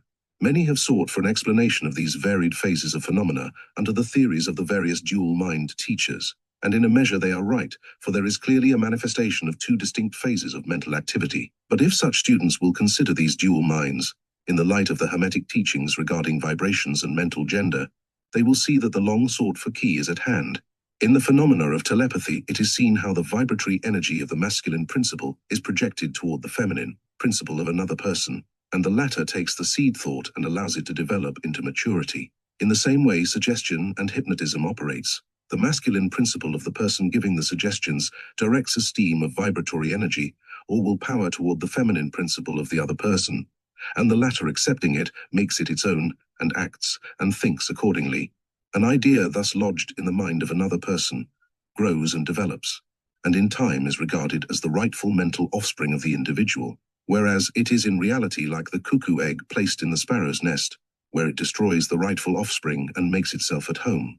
The normal method is for the masculine and feminine principles in a person's mind to coordinate and act harmoniously in conjunction with each other. But unfortunately, the masculine principle in the average person is too lazy to act. The display of willpower is too slight, and the consequence is that such persons are ruled almost entirely by the minds and wills of other persons, whom they allow to do their thinking and willing for them. How few original thoughts or original actions are performed by the average person? Are not the majority of persons mere shadows and echoes of others having stronger wills or minds than themselves? The trouble is that the average person dwells almost altogether in his me consciousness, and does not realize that he has such a thing as an I. He is polarized in his feminine principle of mind, and the masculine principle, in which is lodged the will, is allowed to remain inactive and not employed. The strong men and women of the world invariably manifest the masculine principle of will, and their strength depends materially upon this fact. Instead of living upon the impressions made upon their minds by others, they dominate their own minds by their will, obtaining the kind of mental images desired, and moreover dominate the minds of others likewise in the same manner. Look at the strong people, how they manage to implant their seed thoughts in the minds of the masses of the people, thus causing the latter to think thoughts in accordance with the desires and wills of the strong individuals. This is why the masses of people are such sheep-like creatures, never originating an idea of their own, nor using their own powers of mental activity. The manifestation of mental gender may be noticed all around us in everyday life. The magnetic persons are those who are able to use the masculine principle in the way of impressing their ideas upon others. The actor who makes people weep or cry as he wills is employing this principle, and so is the successful orator, statesman, preacher, writer, or other people who are before the public attention. The peculiar influence exerted by some people over others is due to the manifestation of mental gender, along the vibratorial lines above indicated. In this principle lies the secret of personal magnetism, personal influence, fascination, etc., as well as the phenomena, generally grouped under the name of hypnotism. The student who has familiarized himself with the phenomena generally spoken of as psychic will have discovered the important part played in the said phenomena by that force which science has styled suggestion, by which term is meant the process or method whereby an idea is transferred to or impressed upon the mind of another, causing the second mind to act in accordance therewith. A correct understanding of suggestion is necessary in order to intelligently comprehend the varied psychical phenomena which suggestion underlies. But still more is a knowledge of vibration and mental gender necessary for the student of suggestion. For the whole principle of suggestion depends upon the principle of mental gender and vibration. It is customary for the writers and teachers of suggestion to explain that it is the objective or voluntary mind which make the mental impression, or suggestion, upon the subjective or involuntary mind. but they do not describe the process or give us any analogy in nature whereby we may more readily comprehend the idea.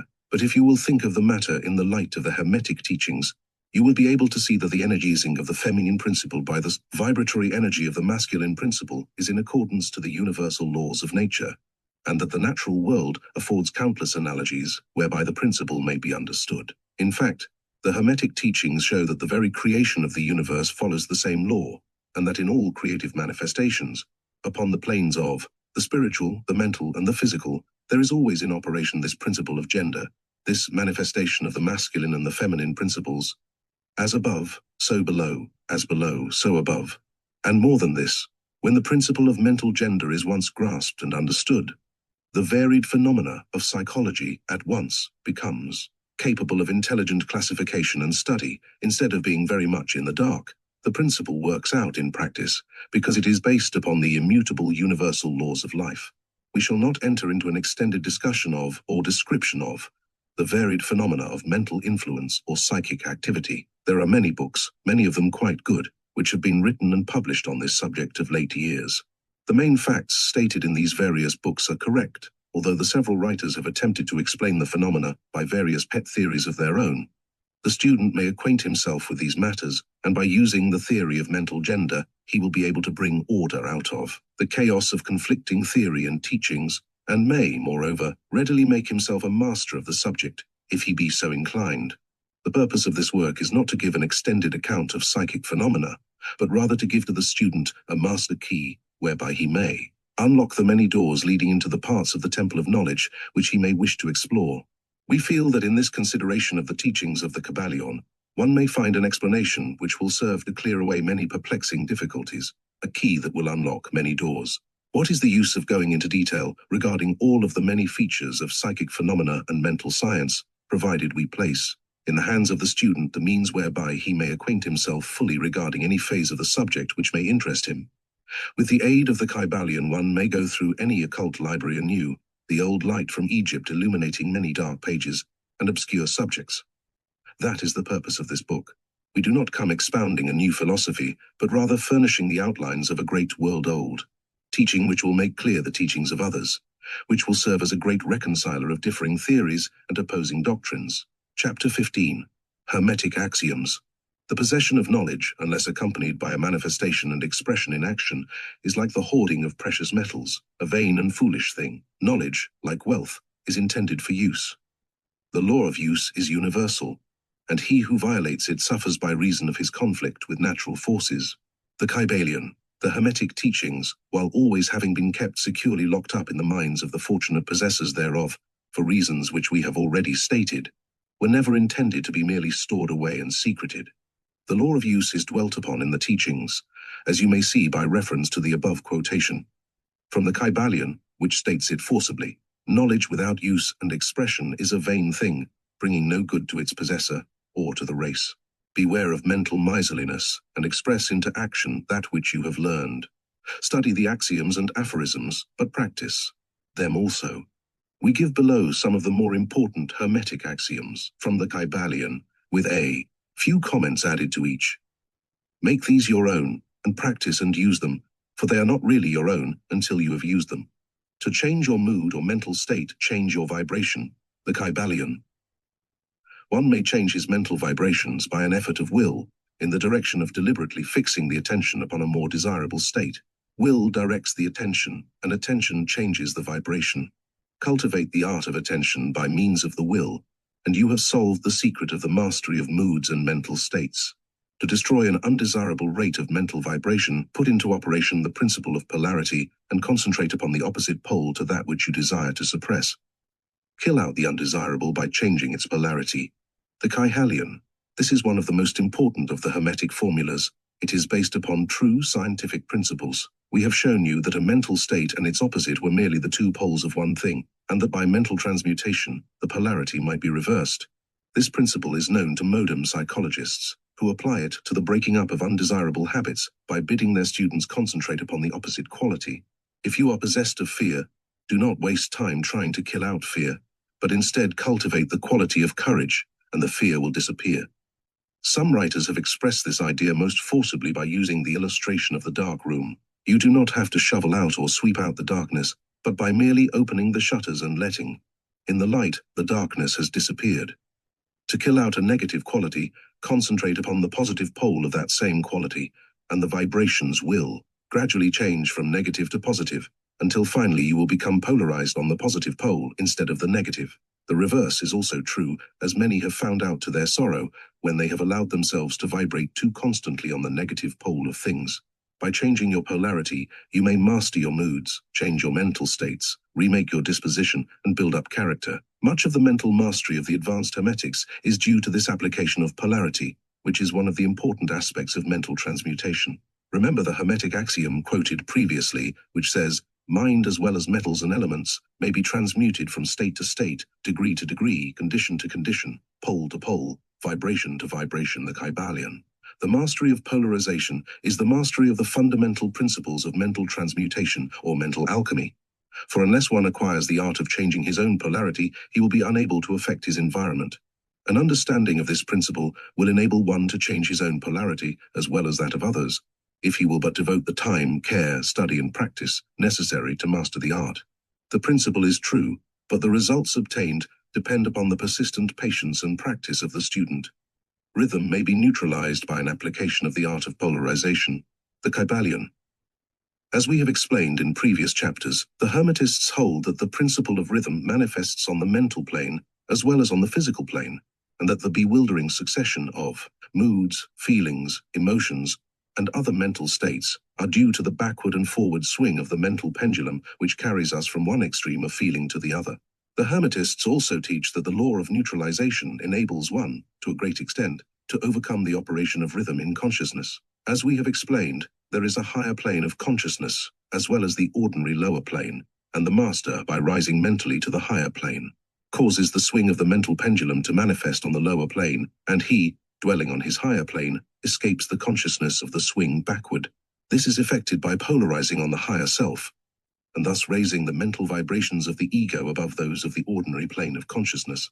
It is akin to rising above a thing and allowing it to pass beneath you. The advanced Hermetist polarizes himself at the positive pole of his being, the I am pole rather than the pole of personality, and by refusings and denyings the operation of rhythm, raises himself above its plane of consciousness, and standing firm in his statement of being, he allows the pendulum to swing back on the lower plane without changing his polarity. This is accomplished by all individuals who have attained any degree of self-mastery, whether they understand the law or not. Such persons simply refuse to allow themselves to be swung back by the pendulum of mood and emotion, and by steadfastly affirming the superiority, they remain polarized on the positive pole.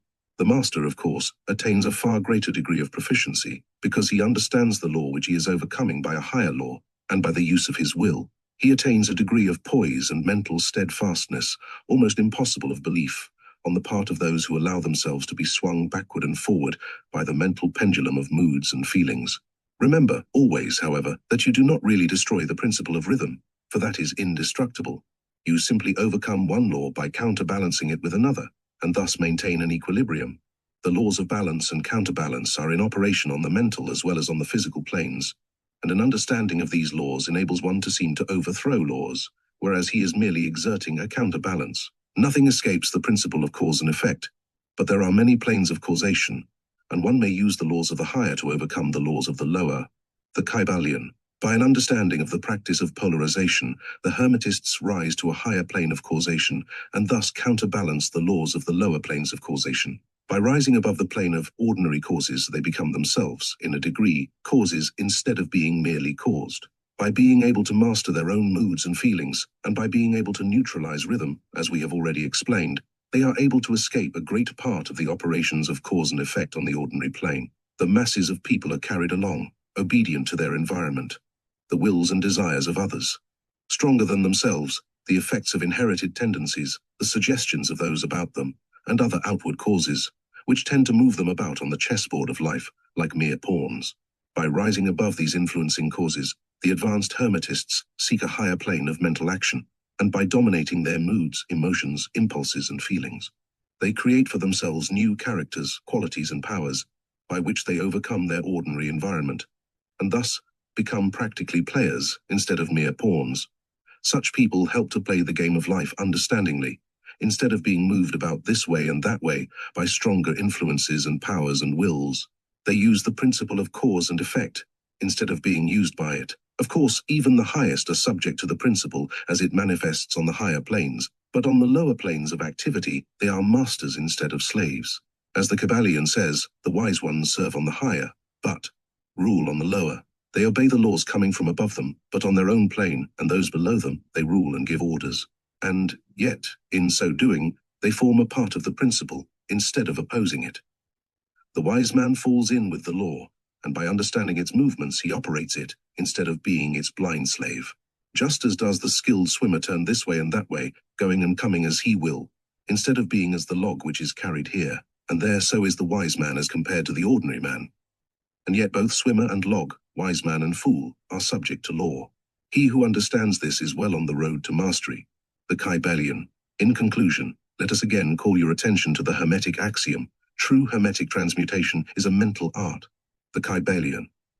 In the above axiom, the Hermetists teach that the great work of influencing one's environment is accomplished by mental power, the universe being wholly mental. It follows that it may be ruled only by mentality, and in this truth is found an explanation of all the phenomena and manifestations of the various mental powers which are attracting so much attention and study in these earlier years of the 20th century. Back of and under the teachings of the various cults and schools remains ever constant the principle of the mental substance of the universe. If the universe be mental in its substantial nature, then it follows that mental transmutation must change the conditions and phenomena of the universe. If the universe is mental, then mind must be the highest power affecting its phenomena. If this be understood, then all the so-called miracles and wonder workings are seen plainly for what they are. The all is mind, the universe is mental, the Kybalion, finis.